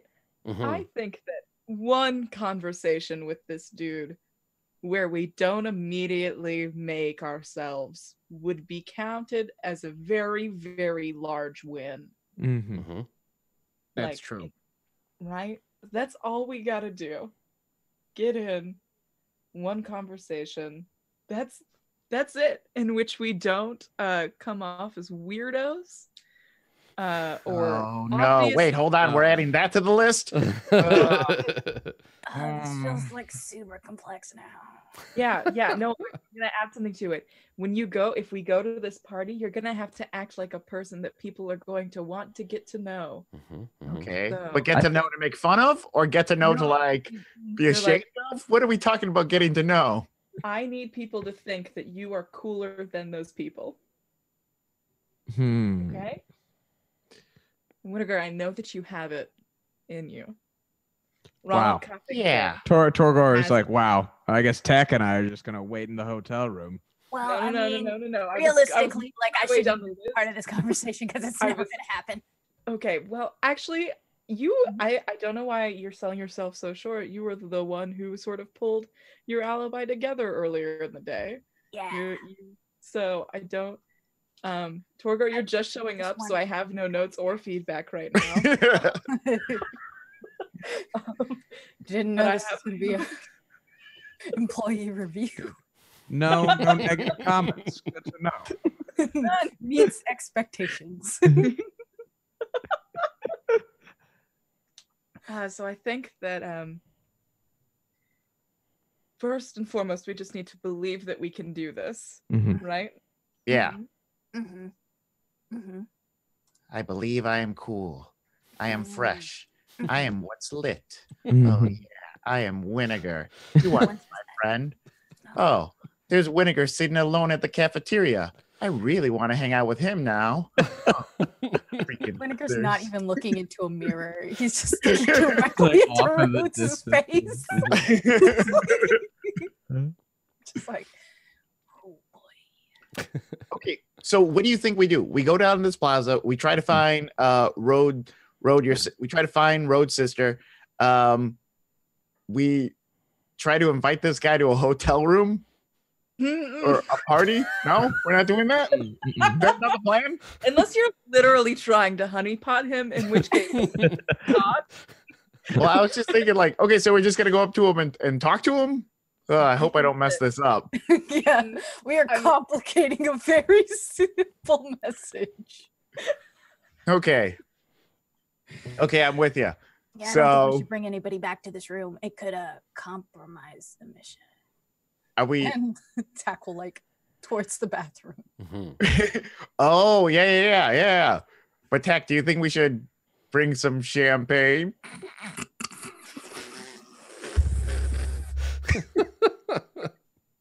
Road still doesn't get it. That's great.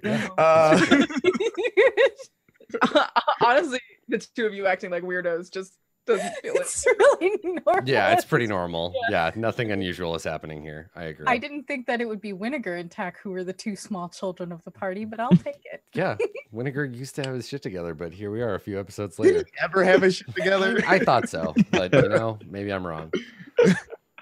So yeah, we're gonna try to get into the. Do we have a plan B in case your sister doesn't let us all in? I still think the lift before the private party might be the move, or we just stake out the private party and we get them on the way out. You do that. But then we don't get any free food. Column A, column B. I don't know how we steal a literal judge's car. You don't? Tori, same way you steal any car. Do you steal Right? cars? I mean, you're not wrong. Okay, well, let's do it. Okay, you're just gonna go. So the order of events, just so we know kind of what's coming up, and then we'll take a break and we'll come back and we'll do the thing. So the order of events for the evening is there will be a private Azorius only event at the hall by the plaza. And that's where there'll be like speeches and like probably like a dinner or whatever. And then at a certain time thereafter, everyone is welcome to gather in the 10th District Plaza to celebrate the award that is being given to Magister Dovin Ban. And then that's it. There'll probably be like a band that'll play. But not like a fun band, more like a marching band type of band, right? It'll be a solemn event.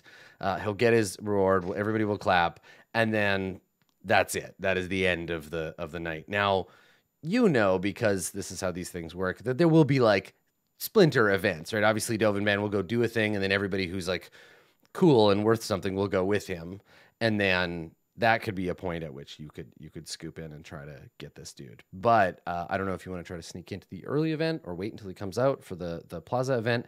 But that's how it's going to go. So ponder for a moment while we take a short break, and when we come back, we'll see how Operation Kansas Honeypot goes, I guess.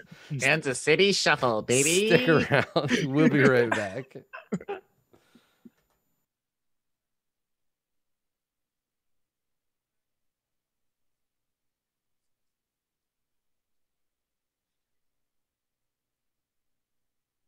This stream is brought to you by Roll20, an easy-to-use virtual tabletop dedicated to making tabletop RPGs accessible to everyone. Join the adventuring party at roll20.net.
Hello, everybody, and welcome back to Jace Beleren Must Die.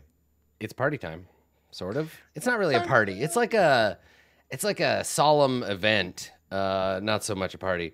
So we fade back in from the break on the 10th District Plaza, and it is decked out in blue and white. The Azorius triangle with the eye sigil is in prime view. And as you can imagine, there are very few members of the Gruul or Rakdos guilds anywhere to be found. The crowd seems predominantly to be proudly displaying their Azorius affiliation if they have it. There are lots of Boros in the crowd as well. And then just sort of like the ungilded or the guildless. The Orzhov, because this is happening in their backyard, essentially, they're around too. But there's a lot of people kind of hanging out, looking for a glimpse at the now becoming quite famous Dovin Ban, though he's nowhere to be seen. We're out in the 10th District Plaza.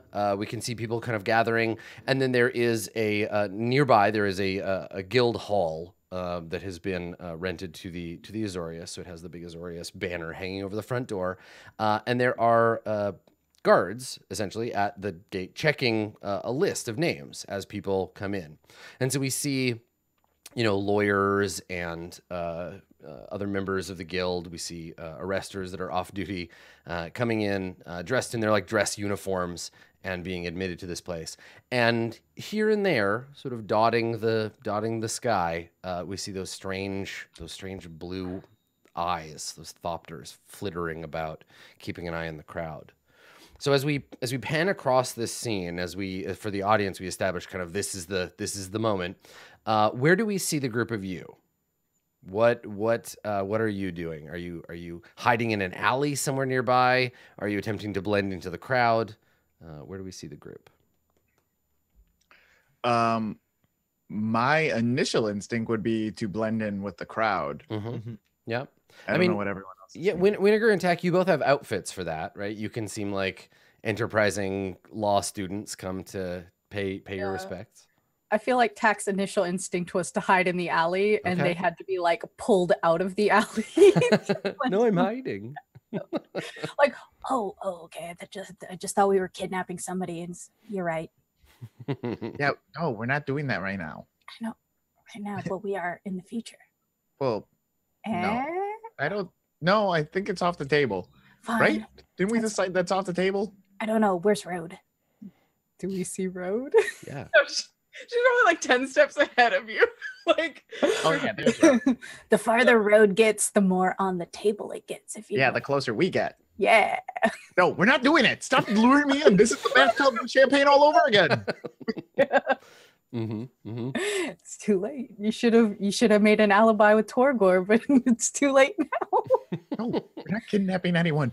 Road would be so upset with us if we kidnap someone. Problem for future us. So Tack and Winnegar look like people who have come here as part of the celebration rather than just gawkers, right? Because there's a lot of people who are here who are just like, something's happening in the plaza. Cool, I'm gonna hang out, like tourists who are already nearby. Heck yeah. Yeah, people who have come to check it out. But the two of you look like a little more official because you're wearing the robe, the students' robes, and it's not going to get you in the door, but you're slightly above. So there are people who, as you walk by, like look at you, especially Tack. You get a lot of looks like, oh, interesting. I didn't know goblins could become lawyers. Cool. And so the two of you kind of blend into that crowd. Road, how are you dressed? Because you went back to get some like nice clothes, right? Yeah, I probably have a pretty solid idea of what someone who is like friend to the guild sort of looks like at these events. Mm-hmm. So probably that, but like a little bit more fashionable, very aggressively so. Okay. Excellent. Yeah. So you look like someone important, but not someone important just because they're part of the Azorius. Okay. Cool. And then Torgor, what are you doing? Did you bring your loot? I did bring my loot. Hell yeah. I'm present for the experience, kind of like taking it all in. Mm-hmm. Feeling really at place, like wearing the nice leather vest got the pinky ring on flex, you know, like Mm-hmm. finally feeling like, oh, I'm totally blending in. Yeah. The vest helps. Okay. All right. Cool. That helps. So where are you? I just want to call out the vest as being a nice part of the ensemble. It's important. So where are you headed? Are you going to try to get into the early part of the event, or are you going to lurk out here until they all come out for the second part? Torgor definitely feels like he's best as a distraction, and or knowing just don't want to be spotted by these police officers. I'd rather stay out here and be in this space. Torgor, keeping an eye out on things, back up if necessary. Distraction. Yeah. So there's kind of like two ways we could take this right now. We can either like really shoot our shot and try to get in and potentially blow up the whole thing and not be able to do this mission anymore because we fuck it up so bad, which is definitely still on the table. Okay. But if we pull it off and we get in, Okay. then the benefits are pretty huge. The other way we can do is wait out here for the ceremony, and then in the few minutes after the ceremony, try to make sure we land at whatever after party we need to be at. Okay, so no, go ahead. No, go ahead. No, that's fine. So do you think we should oh no, sorry, it's on you. Sorry. That was my bad. you think you're funny, but I will literally find you. Adam, you said people were looking at Tack and thought it was weird that Tack could be a goblin and a law student. Less like weird and more like, oh, neat. Like what a great cool thing. Like that's neat. I've never seen like a goblin in the Azorius before, but it's less like how dare you, and more like cool. Like, oh, neat. That's delightful. Look at you. Pulled yourself up by your bootstraps. Or see, this is the thing. Like I know that it's not like a race thing, but like Tack is you're out of place. But that's not unusual for you because you've been out of place your whole life, right? Like exactly. You shouldn't be in the Golgari either. Right? There's not a lot of goblins in that guild either. I was just wondering because like one of Tack's flaws and one of Tack's personality traits is that they are very easily provoked and they assume everyone looks down on them. Okay. So we as an audience would know that's not what's happening, but Tack might not perceive it. But Tack might not. Okay. And that completely makes sense.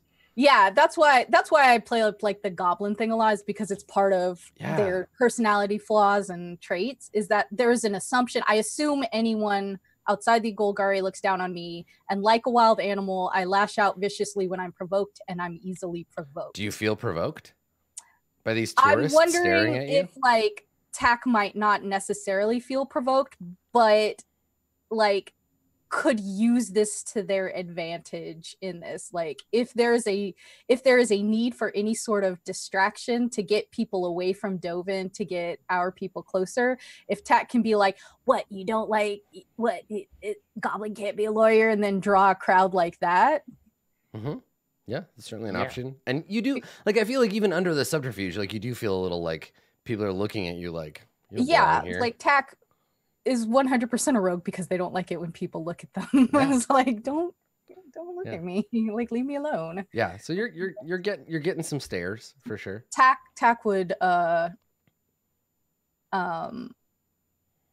put that forth as an option. If you need a distraction, you got a bunch of lawyers and bleeding hearts here. Yeah. How do I mean, we could also tell everyone that why wouldn't Zarek hit new up and coming? Why wouldn't you be on the invite list? We can just pretend you're famous and see if that gets us anywhere. Oh yeah, that's right. Yeah, Zarek was Tack's fake name, right? To go along with Reginald Buttercuffs or whatever Winnegar's name was. I'm sorry. Buttercuffs? Someone needs to write that down. You know what? Get that tattooed on me. That's my job, first of all. Second of all, you earned that. Way better than what I had. Buttercups is great. Yeah. What if we did this? What if we just like, you guys get it, like, I got a feeling they're gonna want Tack in there because everyone's gonna want to like see, be around the goblin lawyer. Like, that's what they're gonna want.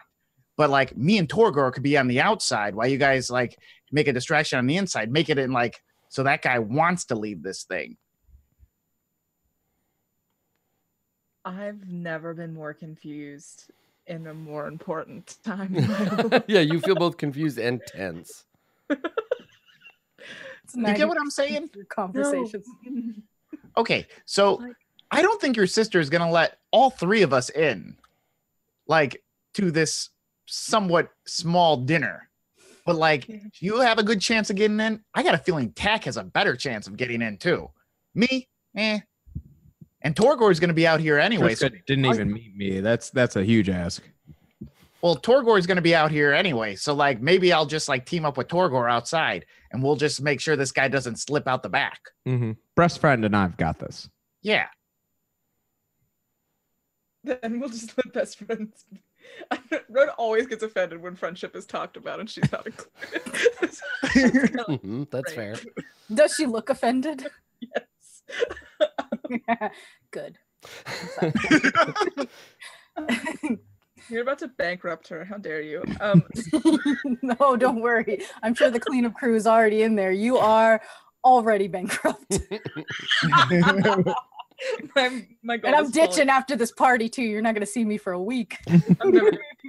Oh God. It's okay. If you run out of money, you're literally a block away from the Vizkopa Bank. The Orzhov will give you as much money as you need to get out from under your crushing debt. Oh. Debt consolidation is a big part of the services they offer. Yeah.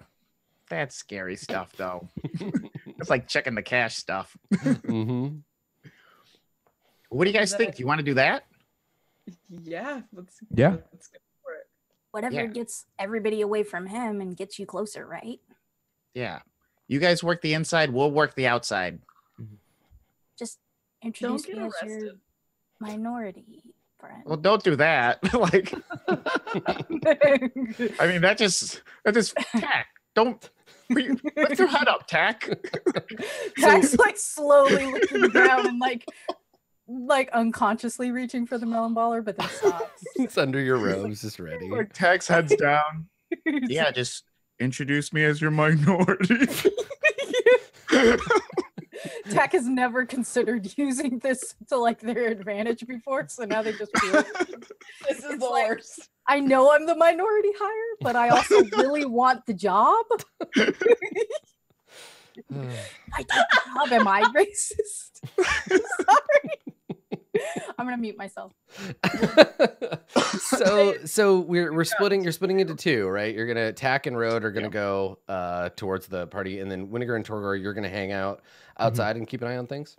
Yeah. Okay. All right. So let's go with Road and Tack. So you're looking for your sister. Is that the thing, Road? Because you think she's If gonna be I- your in? Yeah. The goal is to get kind of close to the people with the list.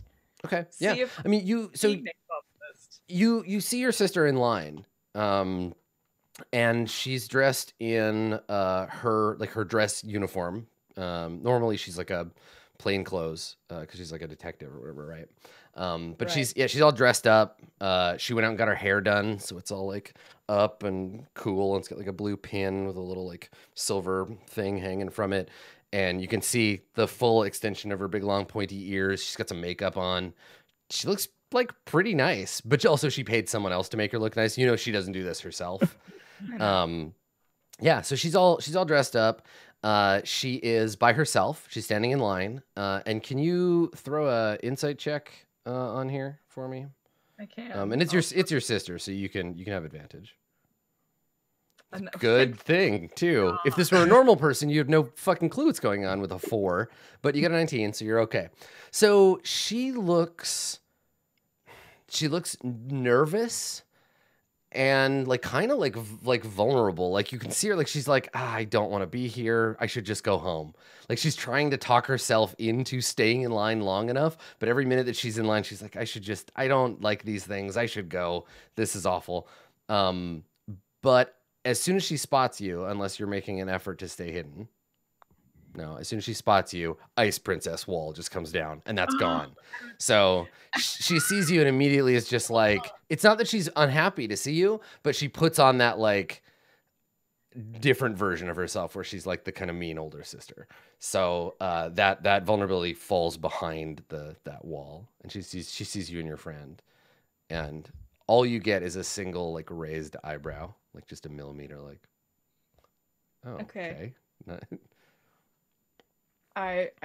We walk over. Yeah. And sorry, Tack, what was your fake name? Zarek. It's Zarek, right? Zarek. Wait, did you say Derek? Zarek Doolander. I will change one letter of it changes every single time. So the George R.R. Martin approach. Just flop one letter in there. 100%. Good. Perfect. Ridiculous. No, it's Zarek. Okay. All right. So as you approach her, she gives Road the like slight nod, and she's like, Road, and then a slightly more polite way of dealing with strangers, smile, like a fake smile, and like a slightly deeper nod, a little bit of a bow to you, Tack, and says, it was Zarek, right? You remember Triska. Oh, we had such a good time yesterday. Today. Yes, it was lovely. I didn't expect to see you here, Road. Oh, yeah. Did we not? We didn't talk about that, did we? Honestly, my bad. There was so much to catch up on. She's my +1. Isn't she such a doll? Ronald never goes to things like this with me. Where's Reginald? Oh my gosh. You were introduced as Ronald, so. Oh, was it really? Yeah. As Puffs. Wait, Triska? She does have a boyfriend, right? No. Triska? I don't think so. No, she doesn't. No. So, okay, great. She's married to her work. Yes. No, she does have a boyfriend. You said so in one of the letters. That it wasn't. They work too much. They're both workaholics. Oh, that's right. Yeah, that's right. She was afraid it was going poorly. Yes. Yeah. You're right. I don't know if he has one yet, but we can make one for him. It's Derek. So. It's not Derek. It's Todd. Is your sister likely to date, like obviously within the guild? Yeah. But do you think she's more likely to date a human or another elf? And what would your parents expect? Probably they expect her to be dating another elf. They probably expect a higher ranking than she is, and probably more in the legislative version of the guild itself. Prosecutor. Bad boy prosecutor. Oh my god, an elven lawyer would be the most tedious fucking thing of all time. Okay. He's essentially saltless. So this is great. I'm gonna do the fantasy name thing. I did a random generator, and it sounds like a human name, but it's spelled different. So it's an elf name. His name is Myron, but it's spelled MY''RENN. Yep. So his name is Myron, and that's her boyfriend. And I mean, they're like dating. Boyfriend might be a strong word. It depends on who you ask, but he's not here. Yeah, that's what I'm using. I figured that's where you're. Oh, so she's got an extra ticket that she can. Oh, nice, good. That's clever. Good work. Okay. So Red kind of like looks around, and she says, "Well, I was worried that your boyfriend would leave you high and dry again tonight, and I figure you might need a +1." He's in the middle of a case. Very messy. Something with the Rakdos. He couldn't get away. I'm sorry to hear that. And you thought that you would attend with me. Mm-hmm. I didn't know you were interested in this sort of thing. I miss the socialite life. I have to admit. That was the only part of this I liked. It might be easier for you to get invited to parties if you weren't.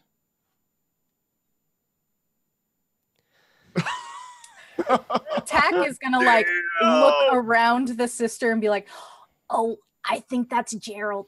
Gerald! And like, I'm gonna walk over. boom, I'm out. Right, you don't want to take AoE damage no. from that. I Okay. got some psychic damage. Yeah.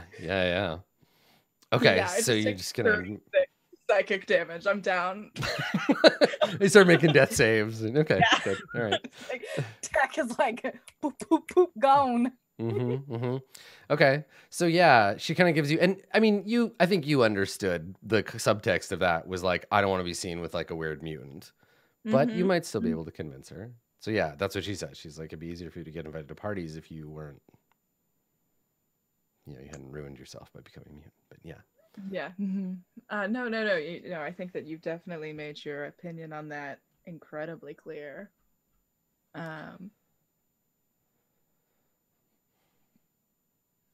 I would consider this an incredible favor to me.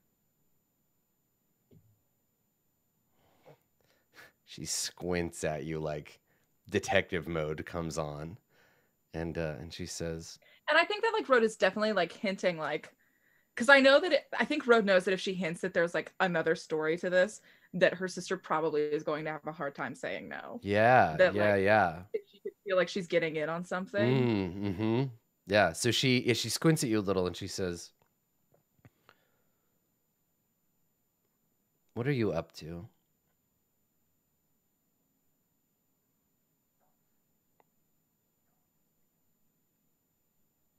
We were in a pretty public place earlier today.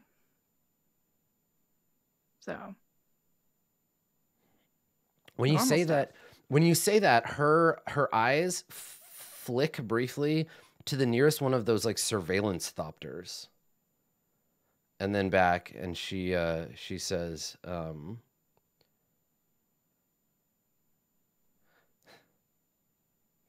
"Privacy has been somewhat hard to get of late, but it keeps the city safe." Is that what you really think? You know me. I do things by the book. They've just changed the book a little. Yeah, I think that was perhaps my favorite part is I was really able to shut that book when I left. It's been really nice. Well, someone has to keep law and order in this city.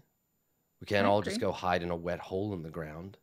I think that that's cute that you think that's what I'm doing. I haven't seen anything to prove otherwise. We haven't spoken in such a long time. So what are you doing? I'd love to discuss that tomorrow after the party.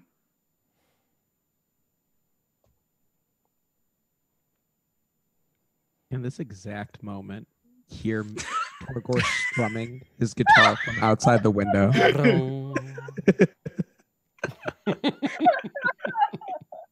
He's beginning like, at that exact moment. I love it. So you're gonna need to give her something to like get to the point where we can roll. Because if you're just like, let me in, and she's like, I don't know, and you're like, I'll tell you why I need to get in later. There's some part of her that's like, you're just gonna go in there and like unleash some kind of horrible simic biotoxin and kill everyone. Like, okay. I don't know you anymore, and you're a weird jellyfish lady. So she needs like a little bit more. I like get very close to her. So we're shoulder to shoulder. Yeah. Okay. And on that same shoulder, in my pocket, are probably the photos. I pull one out for just a second, and then I put it back in my pocket. Okay. She looks at it, and then she looks at you like confused, and she's like, what interest do the Simic have in Ironclad? What are you doing here? I just need to make some friends. All right, make that persuade check. She's curious enough, and as long as I think this is the thing, like, go ahead and roll. Okay, I have a 0, so it's just gonna be like what the dice want, and that's perhaps the most stressful thing of all. Okay, can I use my inspiration on this? Of course, yeah. Yes. Okay, I think this is the right time for that. Torgor approves. Okay. Because Torgor might try to use his inspiration on his performance. It might not go as well as you think. So, All right, persuasion. Here we go. Okay. All right. So he gets 17. So she kind of shakes her head slightly, like she's like, I don't know, but okay. So she looks at you. You can see her make the decision, and she says, "All right, but when we're inside, you do not leave my side. If I lose sight of you, you and your friends stay with me. I can get you in, but they and she looks over at wherever Tack is and is like, but they have tickets, right?" Zarek, no, I think Zarek just graduated and they're trying to get an internship with someone. I don't pay attention, but that's more of a personal ambition thing. Fine, I don't care about them. You can Great. come in with me. Don't make trouble. Also Zarek, maybe? I do like a very little sister like. She puts her hands out and she says, "You don't understand the Azorius very well, do you? They have rules for everything." Me. This buffet table doesn't seem very height accessible. So Tack, like, out a small box for you. Like, there are physical tickets. Everyone is holding or has in their pocket a piece of paper. You crime. So it would not be hard for you to get in. Like, that's fairly easy. It's not like you're checking ID. Yeah. So what have you been doing when you disengaged from the familial awkwardness? So I disengaged from the awkwardness, but then there is something about a party full of police officers that typically attracts the criminal types. Especially like organized crime and stuff like that. Tack, even though thieves can't doesn't really fall under this, Tack would like to look out into the crowd of party goers, especially the nicer dressed ones that are getting a lot of attention, doing a lot of handshaking for the higher up Azorius, and like just kind of keep an eye out, especially, you know, if any of them has like anything about them that seems a little bit more militant and less organized crime, like militant in the way that the Beleren are. Make a perception roll for sure. I think that's completely reasonable. Let's see how it goes. It goes real good. It goes the best it could possibly go. Hey, what up? Excellent. All right, so you get a crit. Yeah, I think you catch like a potential crime in action. So you see in the lineup, there is a person. They're wearing a like an azure kind of like half cape, very like fine boots. You can't see the front of them. You just see their back. They have their hair pulled back into a like a braid. They have like dark, like glossy black hair, dark skin, and they're talking to a member of the Azorius who's in the lineup, and they've just convinced them to like step out of line and like come with me over into this alley. And you see that the two of them kind of peel off from the line and go into the alley. And you're the only person that spots this.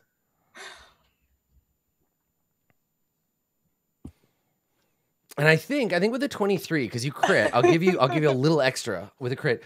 The person behind them in the line and the person in front of them in the line both turn when they leave the line. Because somebody leaving a line you've been in for like an hour is weird. And they turn and they both get this blank look on their face and then kind of blink out of it. And then it's like it never happened. And they just turn back into the line. Tack is 100% going in this alley. Yeah, you want to follow into the alley? Yeah, I guess I'll die in an alley today. It's fine. Okay. While wearing my tearaway lawyer uniform. It's perfect. So you follow. I assume you're following sneakily. 100% sneakily. Okay. Yeah, I figured as much. Okay. Yeah. All right. So let's. Most of what Tack does is sneaky, but in this particular case, it is actively sneaky as opposed to passively sneaky. Okay. You want me to roll stealth or? Yeah, please. I'm just trying to find what I gotta oppose you with. Rolled a 26. Oh my God! How dare you? How dare you? You're fantastic. All right, let's see. Doing crimes. That's what I'm good at. Yeah, doing your thing. Okay, so perception. Okay, I think they do one active like look around in the alley, and then if they fail this, then. But you didn't expect. A goblin pretending to be a lawyer. Law Gobbo! Law Gobbo. Cool. Good job. Gob Phoenix. Okay, so yeah, you can register your objection shortly. So they don't notice you, neither this person's victim nor the person themselves. So you peer into the alley and you see this half-caped, braided Lando Calrissian type with their arm around this cop's shoulder, and they lead them into the alley, and they're having like an intimate, like a whispered conversation, and then they stop, and they turn slightly, so you're seeing them side on, and this person is talking to the lawyer, and they put their hand up, and you see a flickering of bye Torgor. You see a flickering of light around their fingertips. And they, the other person, the officer, has the same blank look pass over their face. They kind of like blank out, and they, you see them reach up, and they put as if like pinching something. They put their fingertips to the person's temple and start to pull a thread of blue light from their head. You watch them like draw it out, and along this thread of light there are tiny little like characters like writhing around on the light. Objection! This is a crime! Tack is like really loudly says it. Crazy, you leap out. Yeah, no, like so loudly as to get the attention of other people so that they can see Tack rescuing this person in an alley. See Tack. So the person they turn in surprise, and you see that they have one eye. They have like a scar from their hairline down to kind of like their jawbone, and one eye is kind of like dead and gray. Spooky. And their other eye is the same glowing blue as the thread of whatever it is they're pulling from this person's mind. They grab the thread in their hand, and in their other hand, you see the flash of a blade as they stab the person, and then take off down the alley, running away. Yeah, Tack is not interested in helping this person out there. Yeah, they were wondering. That's the thing. They were like, haha, I stabbed a person. Now you have to stop and help them. But if you're like, nah, fuck that. I'm not interested. What I am interested in is getting the attention of other cops at this cop party where I was told I could not stab a cop. Clearly, you are allowed to stab cops. I mean, allowed is a. Are you only getting the attention because you feel like it's not fair that you weren't allowed to stab a cop? Party so one half a dozen of the other, but also so that Tack, Lawyer Gobbo, can be seen trying to help this citizen in need. Tack would also like to run to the lawyer's side, and before the cops get there, take their ticket. Yeah, so that's the thing. You're not so much interested in, this is like a performance role, right? To like back up your fake identity. Yes, I'm more interested in being seen as altruistic. I would prefer to do sleight of hand over performance. Just make sure I get the ticket. I think there's several things happening here, right, at once. Yeah. There's the role to make this scene look the way you want it to look, right? To engineer the moment. Yeah, I mean, it's pretty clear Tack saw a dude get stabbed. Yeah, but then you don't want to be the one that everyone thought stabbed them, right? Like we want to engineer this so that it looks like you're a hero. Yeah, right? Like you saw this crime in action. Delicately cradle this person in my hands. Yeah, Yeah. Okay. Dang, and I brought that melon baller. You're just like, I could just scoop their eyeballs out right now. No, I'm like, I'm actually more like, if I fail this check, are they gonna search me for weapons and find this spike? Yeah, I mean, the thing about using such an unorthodox weapon is that you can sometimes pass it off as something that it's not, right? You can be like, oh, that's just for melon balling. Like, look, I already have a tearaway suit. Like, let's be honest. Yeah. And this guy was stabbed. He wasn't weird He stuff. wasn't bald. It's true. Whatever the act of melon balling is. He's still warm. There's still time. No, don't make that. Sorry, no, Kat, don't say that. Okay. Yeah. Okay. So go ahead and let's get a performance roll to see if you can just kind of set up like here's here's what everybody sees when they bust in on the scene, because you start shouting, and I think Torgor, Road, and Winnegar especially, because you're closer, you're not entangled in the social stuff that Road is. You can be on the scene, you can rush in to check it out. But let's see what people think when they arrive. So Tack, go ahead and make that performance check. I would like to use my inspiration on this. Okay, yeah, sure, that sounds great. I should use the inspiration on the sleight of hand, but if you're better at that, so a 0, then okay. Didn't need it, but that's okay. fine. Got 17. Great. All right. So you are in control of the situation. Mm-hmm. So tell me what people see when they come around the corner. What they believe is going on here. What they see when they come around the corner is Tack cradling the head of this poor cop against their tiny gobbo chest and ruining their brand new suit with this poor victim's blood, and like sobbing into the night. I was about to say, why you? Why now? No. Take me instead. Perfect. Lethal Weapon. Yeah, very theatrical. I like it. Yeah. And at a cop party, who would kill a cop at a cop party? Tack absolutely says cop party too. Has already forgotten what the function is. Yeah. Make a note of saying that it was, it was two weeks. Yeah, he was 2 weeks from retirement. Yeah, he bought a boat. Yeah, okay, perfect, great. So that's exactly what people believe. They believe that this, like, you tried in vain to save them, and I think that an arrestor comes like running over, and he's like, what's going on? What happened here? Who did this? And he just immediately discounts you because you're obviously like the heroic first responder on the scene. Somebody brought them into the alley, and I know there was mind magic, and everything was such a blur of motion. So this arrestor pulls out a silver whistle and blows into it. It makes no sound, but there's a faint blue glow from the whistle, and then you hear the whirring of thopter wings. And a group of these, and I think this is something that everybody notices, a bunch of the thopters all turn towards the sound and start to glow and go into pursuit mode. So they zip down into the alleys and start just like wide scanning. A couple of them go up above. And like the tourists are all very excited about this. They're like, ooh, look, they're doing something, honey. And, and we see, we see like a Loxodon and his kid just be like, ooh, look. But like the cops are all on them. Yeah, Babar, pretty much. Can I read what my sister's reaction to that is? Yes, yeah. When everything goes, make an insight check on her. Okay, you got 13. Relief, because she doesn't know how to deal with parties, but she likes mysteries. And so she looks at you and she shakes her head and she says, and this is with, there's a degree of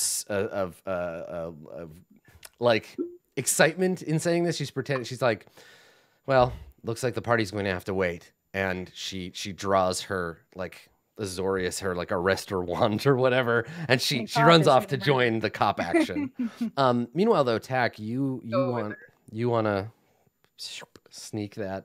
Yeah, I would like to. All right, I'll give you advantage on it because you've made a scene that is distracting you, and there's no like somebody's called for a Boros medic, but they haven't arrived yet, so you can pretend you're like holding their blood in or whatever. Yeah, just like. Oh my gosh, where'd he stab him to? Just right in the stomach. It wasn't like a killing blow. This was a distracting thing where it was like yeah. Okay, that's fine.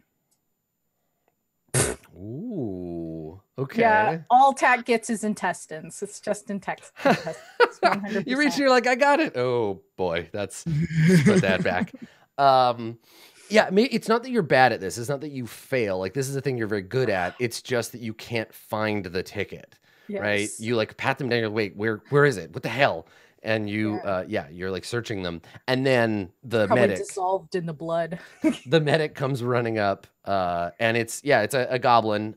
He's got a satchel with the Boros like logo on it, and like a little cap. And he comes, and they come running over, and they're like, what's going on? There's blood everywhere. What the heck? My friend. All right. The best thing you could do for your friend right now is just get out of my way, so I gotta work. Here, move. And he like pushes you out of the way, and he like just rolling up his sleeves. Yeah, Tack's gonna keep Gerald, please, and just like keep up the thing, but also while like backing out of the alley. Yeah. Okay. Because Road probably doesn't want Tack covered in blood. This is gonna send the wrong message. Yeah. And the medic's like, Gerald, buddy, and he snaps his fingers in front of his face. He says, listen to me, Gerald, you're not dying, not on my watch, not tonight. And he like takes out his kit, and he's got a healing like a healing salve, and he's like, he's fully focused on tending to him. At the mouth of the alley, a crowd has gathered to gawk, and there are some arresters who are like, all right, back up, everybody, like, this is this is an Azorius investigation. And then throughout the rest of the area, the Thopters have gone to search for this missing assassin, maybe thief, who knows? This cloaked fellow. Torgor and Winnegar, what are the two of you doing while this is happening? So we saw Tack run into the alley though before. I think it's reasonable that you have that advantage. You saw Tack go into the alley, and then also you and everybody else nearby was witness to Tack's big theatrical moment. Yeah. I'm the only tiny red gobbo in a tearaway suit, so that's true. That's very true. Winnegar can't help but feel that like this was all planned somehow, and he doesn't know how Tack did it. Right. Like, how did Tack get those guys to attack that other guy, and Tack somehow the hero in this? Is this the distraction? Is Tack a mastermind? Yeah, Torgor. Is Tack smarter than Torgor gave her credit for? What? Oh, I think.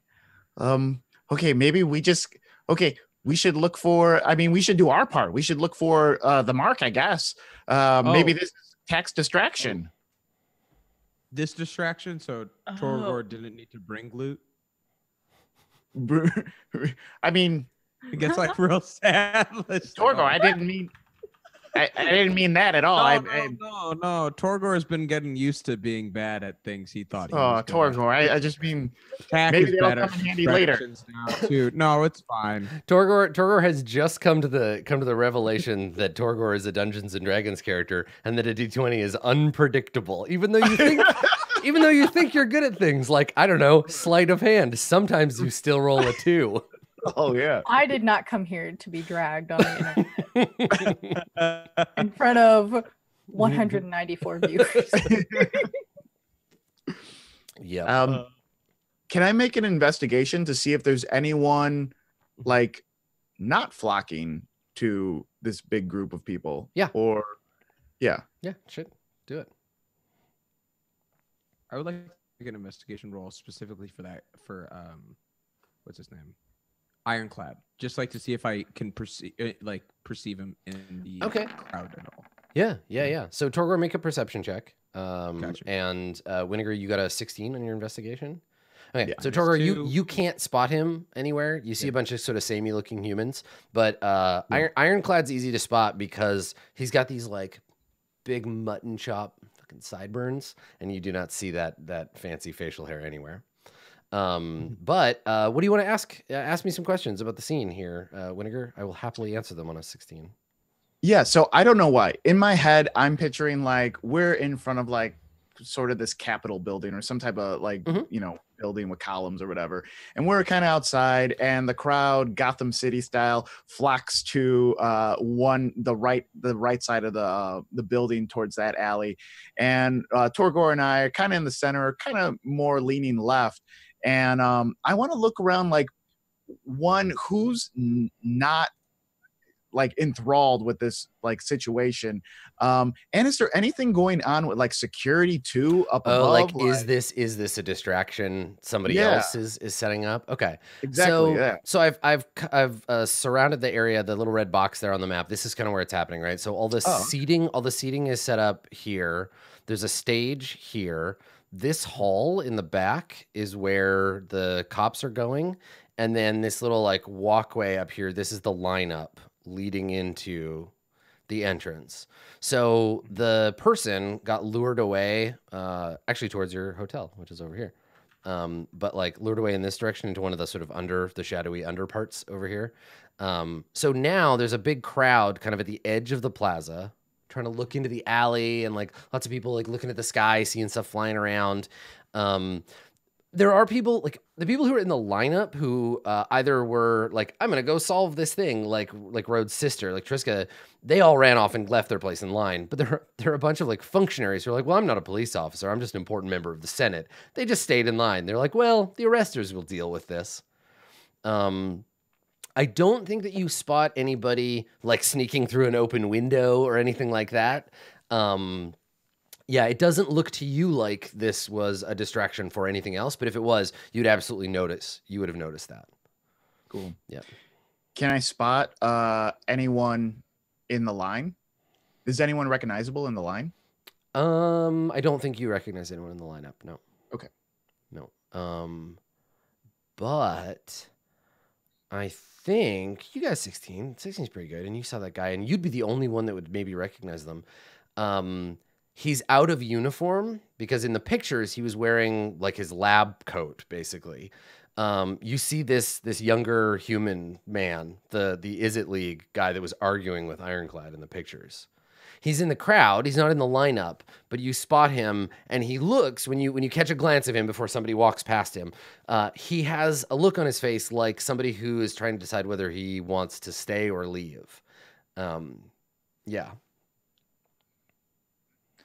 So I like kind of like hit Torgor and be like, yo, that's the guy. Oh.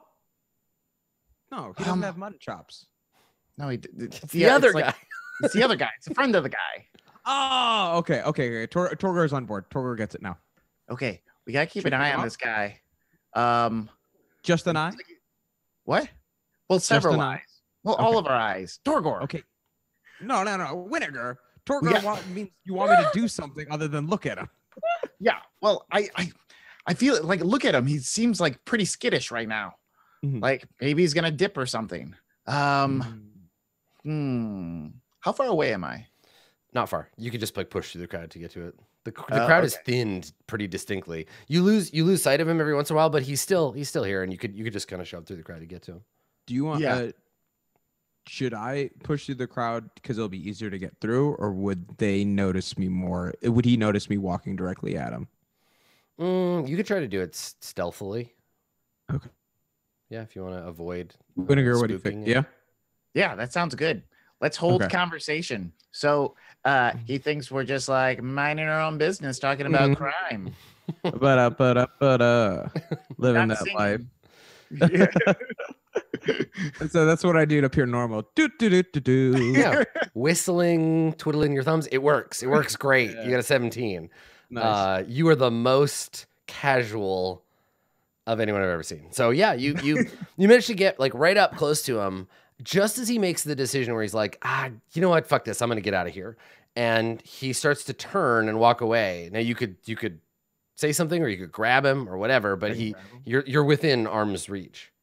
I want to grab him. Yeah. Okay. Yeah. Okay. So you just like grab his arm. I just grab his arm. Okay. As soon as I see Torgor grab his arm, my eyes like light up like, oh, I was not expecting that at all. And I just like look at the guy and say, we got to get you out of here. You're in danger. So before you have a chance to say that, you take the breath to say it. Torgor, can you make a Constitution saving throw for me, please? Whoa. I will. Okay. That's okay. Constitution saving throw. Got that +2. Okay. Not good enough. Not good enough. You got 6. So you're gonna take some damage. Cool. You take 5 damage, 5 lightning damage, and you are knocked prone. So Torgor looks like he just shoved a fork in an electrical socket. Torgor gets knocked flat on his butt, and like gets knocked back. There's a crackle in the air, a flash of light, the smell of ozone, all very familiar to you, Winnegar.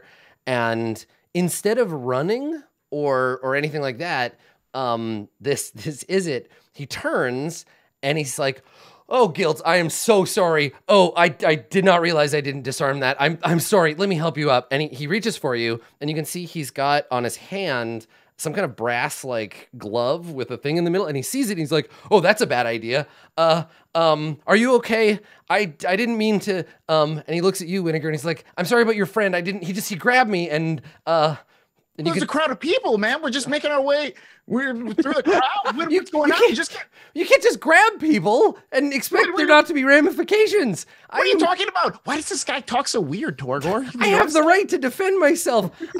Listen. And he reaches into his coat and he takes out a handful of Xenos and he just like throws them at you, Torgor. And he's like, "What? There. And he like turns to leave. Like, get out of here. I'm sorry that you got electrocuted. Who raised you? This isn't the proper way to act in public.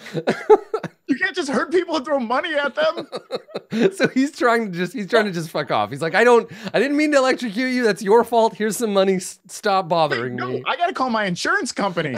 Okay? I gotta get your information. What are you talking about? This is a hit or run. You can't just throw money. What if he has a lifetime of pain? What if his back feels like it's gonna spasm later? Yeah. Heart condition. He's a heart condition.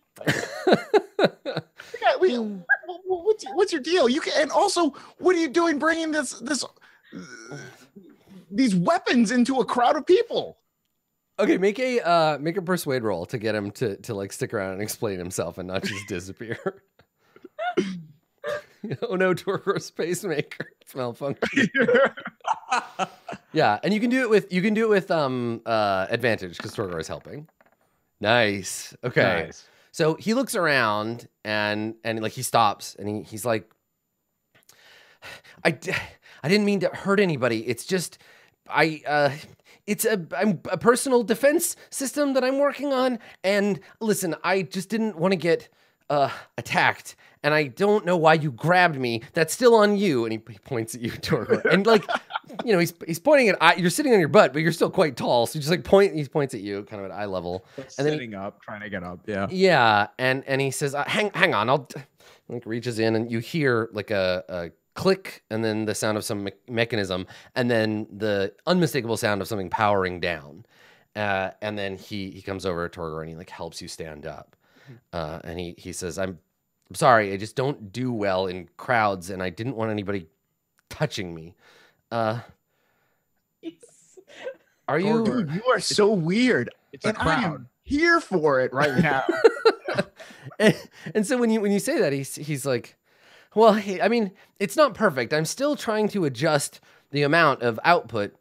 See, and he like opens his cloak and you can see he's got this like complicated like body suit thing on underneath his cape or whatever his clothes that he's wearing.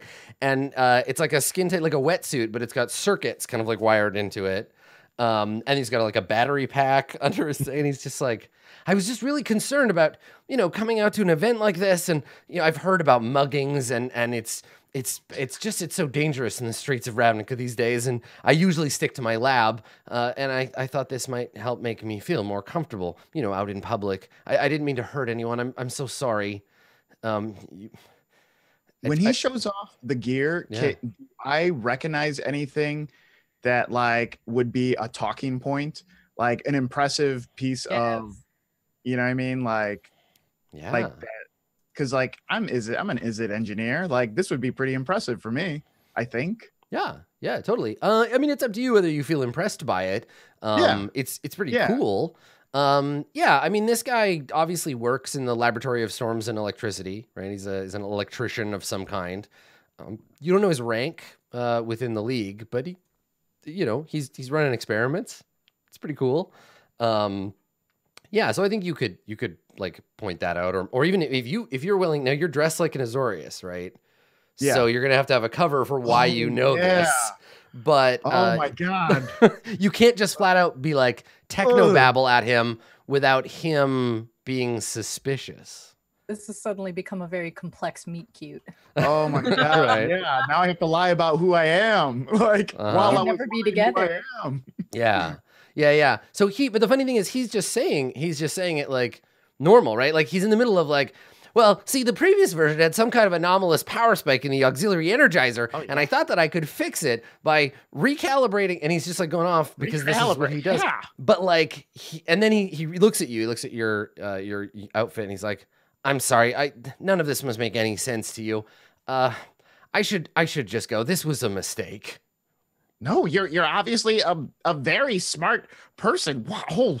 I've never seen anything like this before. You just said the favorite words that every Is It League engineer likes to hear. You're obviously a very smart person. And so he's like, well, I don't know about that. I mean, it's just a prototype. I was thinking that if if the design could be perfected and we could mass produce them, it might be useful to the Senate. They could give them to VIPs and things like that. It would prevent assassinations. I've got some charts back in my lab that prove it's a profitable device after we get over the initial testing period. Clearly, it can stop a Minotaur, so that's something. Thank you for that data, by the way. I mean, I didn't mean to make you part of the experiment, but it's useful in its own. I'll credit you in my paper. I'm sorry. I'm being rude again. Maybe best not to shake my hand. Residual charge and everything. I'm Wenzel. Wenzel Ironclad. Wenzel Ironclad. I love this. Oh, no. Ironclad, yes! You say? Oh, no. Yes! Oh, yes! Oh my god. Talk about a whole new honeypot situation. Great. This is here. The finest of the honeypots. The honeyest pot. And yeah, so Torgor, he's like introducing himself by way of apology. It's like I'm Wenzel Ironclad, and you are? Torgor. And he nods. He says, "Pleased to meet you, Torgor. I'm a member of the Is It League. I know it's an Azorius event, but I'm you don't want to hear about that." And he turns to, "Oh no, we do want to hear about that." Well, it's just I thought that maybe my you see, my brother is a member of the Senate, and I thought that he might be able to give me some. I need to talk to the right people. I'm not good at this whole networking thing. But I thought if I came here and I showed him my prototype and I had an opportunity to talk with a few of the people, and he gestures at the house, that maybe I could make the right connections. My advisors are always telling me that I can't just stay in my lab, that science needs to be done out in the open, field testing. But my brother and I don't get along very well, and so now I'm out here electrocuting Minotaurs by accident. I'm sorry about that, by the way. Oh, wow. Well, networking can be very hard, and it can be very difficult. Some people try for years and really never make connections. Like, you yourself are very lucky that today you made one of the best connections you probably could have hoped for. Oh my god. Connection. And he looks at you like confused, like he's waiting for the punchline. I'm always looking. I'm always looking for new things to invest in, okay? I missed the boat on I'm trying to think of I was gonna say grapes, like apple. But what sort of grapes, Carlos? What sort? But yeah, I mean, I'm so interested. I've never seen anything like this before. Like you said, like even helping the police force, this would be great. But man, so where do you do all your tech work from? He says, I have a lab, a couple of districts from here. The league gave it to me to use. I don't have any assistants or anything, so it's slow going, and the lab is small and kind of drafty, and I have to sleep there. And but it's useful, and I have been making some progress on my project. I mostly work with electricity, as you can see. Yeah, you seem very excited about that electricity. It's makes me very happy. And Whittaker is trying not to geek out. Yeah, right.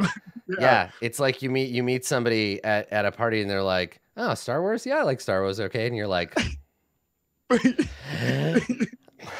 "Yeah." Yeah. So I turned to Torgor, and I'm just like, "Hey, you're looking pretty good, right? You're not this guy. He didn't hurt you, right?" No, Torgor needs much more to be hurt by some silly instrument. Oh, that's really trying to cover up the fact that he's like still like his nerve endings are like still singed. A single tear falls from Torgor's eye. Like Torgor is fine. Torgor is fine. Oh, a windy day. Very windy in this crowd right now. Torgor only has dust in his eye. Torgor cannot feel pain. Only on inside. Only on the inside. As someone steals his best friend. Oh, is that what Torgor's seen? Torgor's seen like Winnegar light up with a guy that kind of looks like him too. Like, Torgor doesn't think it's anything because it's like, oh no, Whittaker's just in really good character right now, doing a good job. But this is that meme, right? There's a picture of Torgor and it says your best friend, and then there's a picture of this other guy and it says the guy he says you don't have to worry about. So I want to see if I can kind of play this guy so I can go back to his lab and see where he's like set up and like get more information on him, his lab, and his brother. And then also I've kind of herded him away like in case we need something. How did this literally become a honeypot? Yeah, this has become very erotic very quickly. Okay, yeah. Goes really quick. It's like, no, to make it up to Torgor, we could go to your lab and you could let me rest there. And I still don't feel 100%. And he nods and he you can see him like thinking it over. Make a persuade check, but again, Torgor's giving you help, so. Okay. Let's see.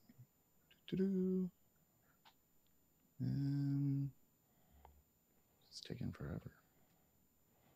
There we go. I see an 18. Okay. All right. So he this scene, like that check, is 18 plus. So he nods and he says, I think I've had just about enough excitement for one day. I'd love to get back to the lab.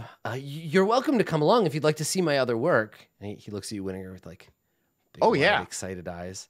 That would be great. I'm always looking for like. Torgor would love to see your other work.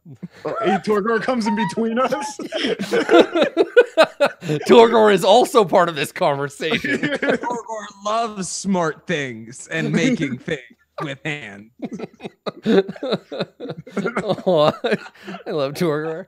Okay, so he's like, of course, follow me. I can always talk to my brother another time. And hey, if you like my work, maybe I don't need him after all. And the three of you, exeunt stage left, for visiting the lab. So Road and Tack, unbeknownst, Torgor and Winnegar have just gone. They have just disappeared, and you do not see them go. They just go away.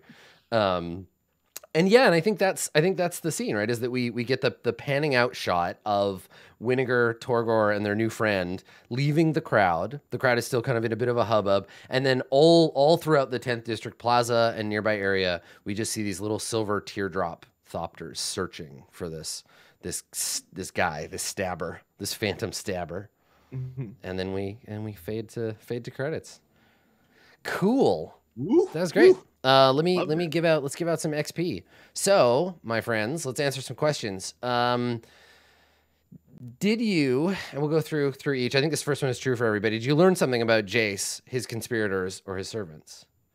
The answer is yes, you did. Yeah. You learned that he has a brother, and you learned that his brother is a member of the Izzet League. There's a fair bit there. So everybody mark a point of experience. So on your experience, put, like, for now, 1 out of, you guys are level 2, right? So 1 out of 6 for gaining a level.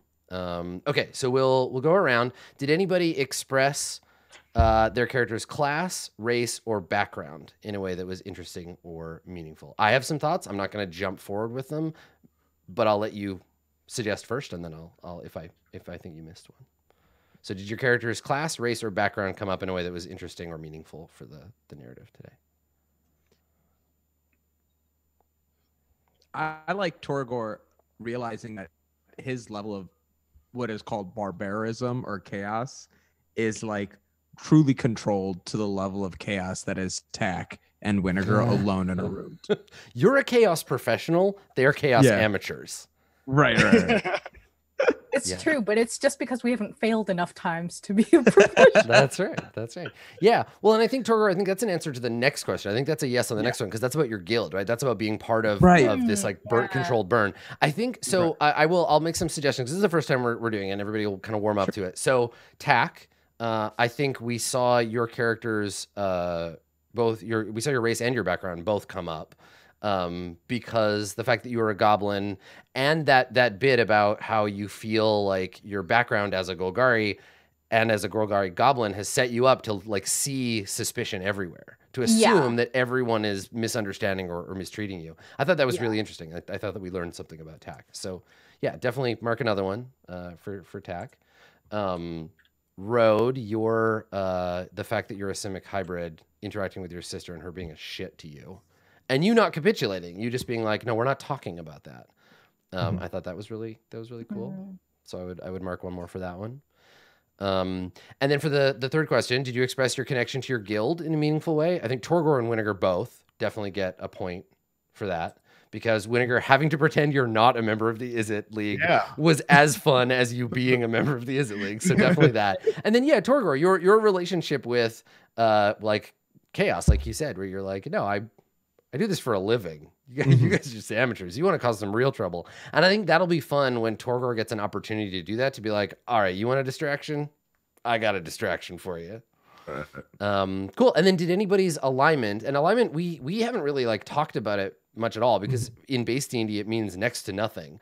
But did your alignment complicate your character's life in an interesting way? Did you do something according to your alignment that might have made, like, wasn't necessarily the smartest call, or, like, made the narrative more interesting, made the game more fun? Grabbing someone I don't know, because that is what chaotic neutral would do. Yes, that was impulsive of you, definitely. Right. Yeah, and you got electrocuted for it, so yeah. Okay. I got electrocuted. Yeah, so mark another one for Torgor.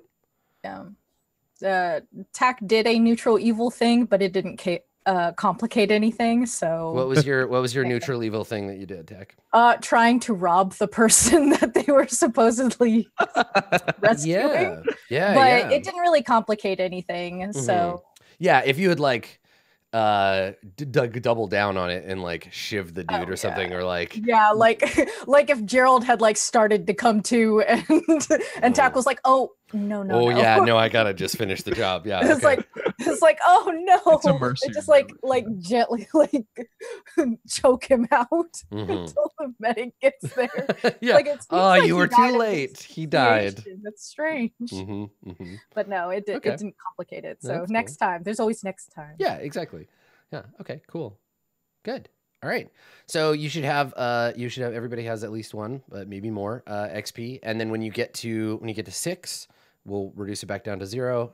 You may have some like overage. Reduce it back to 0. Everybody will gain a level, and we'll keep doing that. And we'll try the system out. I mean, we're playtesting it, so I think it's pretty cool, and it's fun to like look at these things.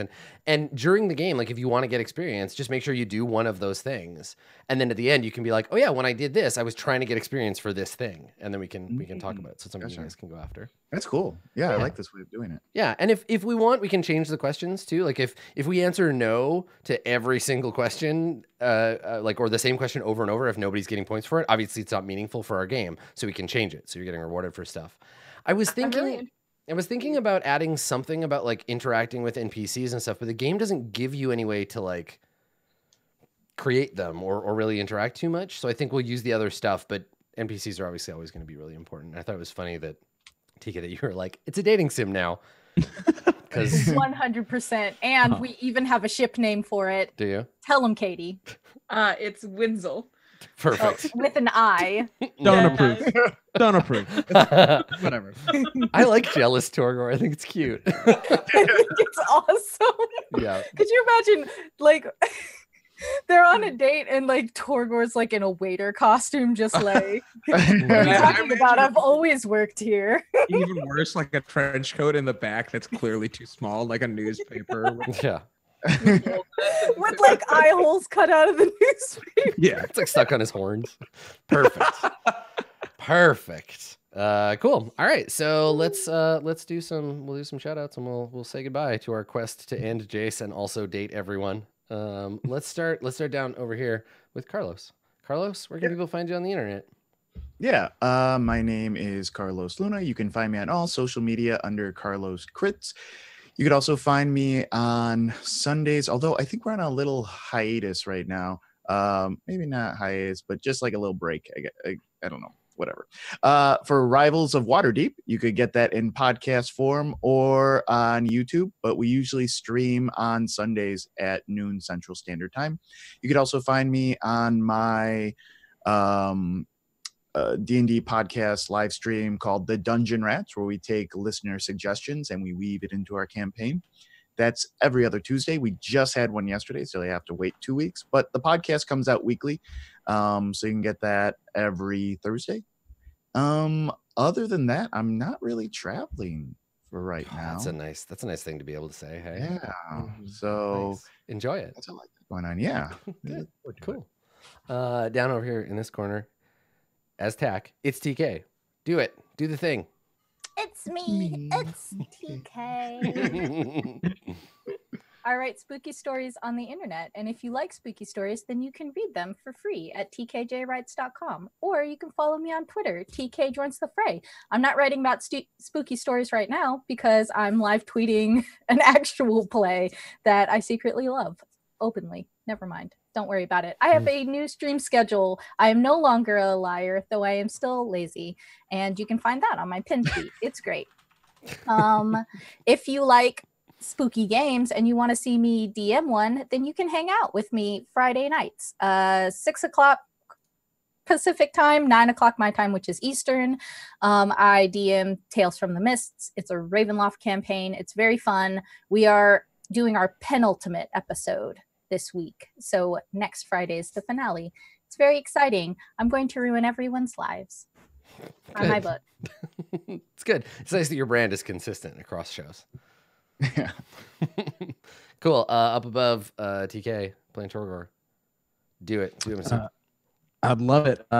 Speaking of consistency and brands, you can follow me on Instagram and Twitter. The handle Marood Boy. Still no tweets. Probably won't be a tweet by next week, but you never know unless you follow. So something might happen. Currently at 66. Let's try to bump that number at least by 3 before next. Nice for 12-year-old and me. But no, follow me on my Instagram to see things that I'm working on. Follow my cat, which is really all I post about because she's the best. Yeah, if you're in Chicago, send me a message and I'll tell you about shows and then try to get you to come to mine. Cool. And then last but not least, over there, it's Katie. Hi. So you can follow me at Twitter at OKKatieMay. Fun stuff. I DM a Dungeons and Dragons podcast, all women, called Dungeons, Dice, and Everything Nice. Our puppet episode live from C2E2 is going up on our Patreon today, patreon.com/dungeonsdice. Should be super fun. Next week, if you are in Chicago, you can come see us live at the Cards Against Humanity Theater, as we are doing Comedy and D, which is a Dungeons and Dragons variety show. We are raising some money for A Play to Beat Brain Cancer, which is an amazing charity. We've got some variety acts, some musicians, some comedians and stuff for the first half, and then the second half they're playing D&D with me, most of them for the first time. So that should be wild and fun. Very fun. Yeah. And so the very fun thing about that is it's also going to be streamed on Twitch, twitch.tv/thepartybards. So we're gearing up for that as well. So you can keep an eye out for that too. Nice. Everybody's doing so much cool stuff. That's so exciting. Awesome. Well, that's it for today's episode. If you want, you can find all of the back episodes on our YouTube channel on MS Roll20, or you can find them in audio form as a podcast, wherever podcasts are. They're all over the place. Just look for Jace Beleren Must Die if you want to catch up on the audio.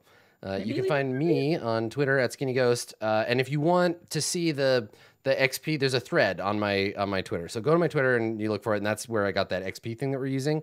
If you have ideas about how to make it better work, hit me up, because I like talking about game design on the internet. That's it for us for this week. We will see you next time. Thanks for coming, everybody. Bye. Bye.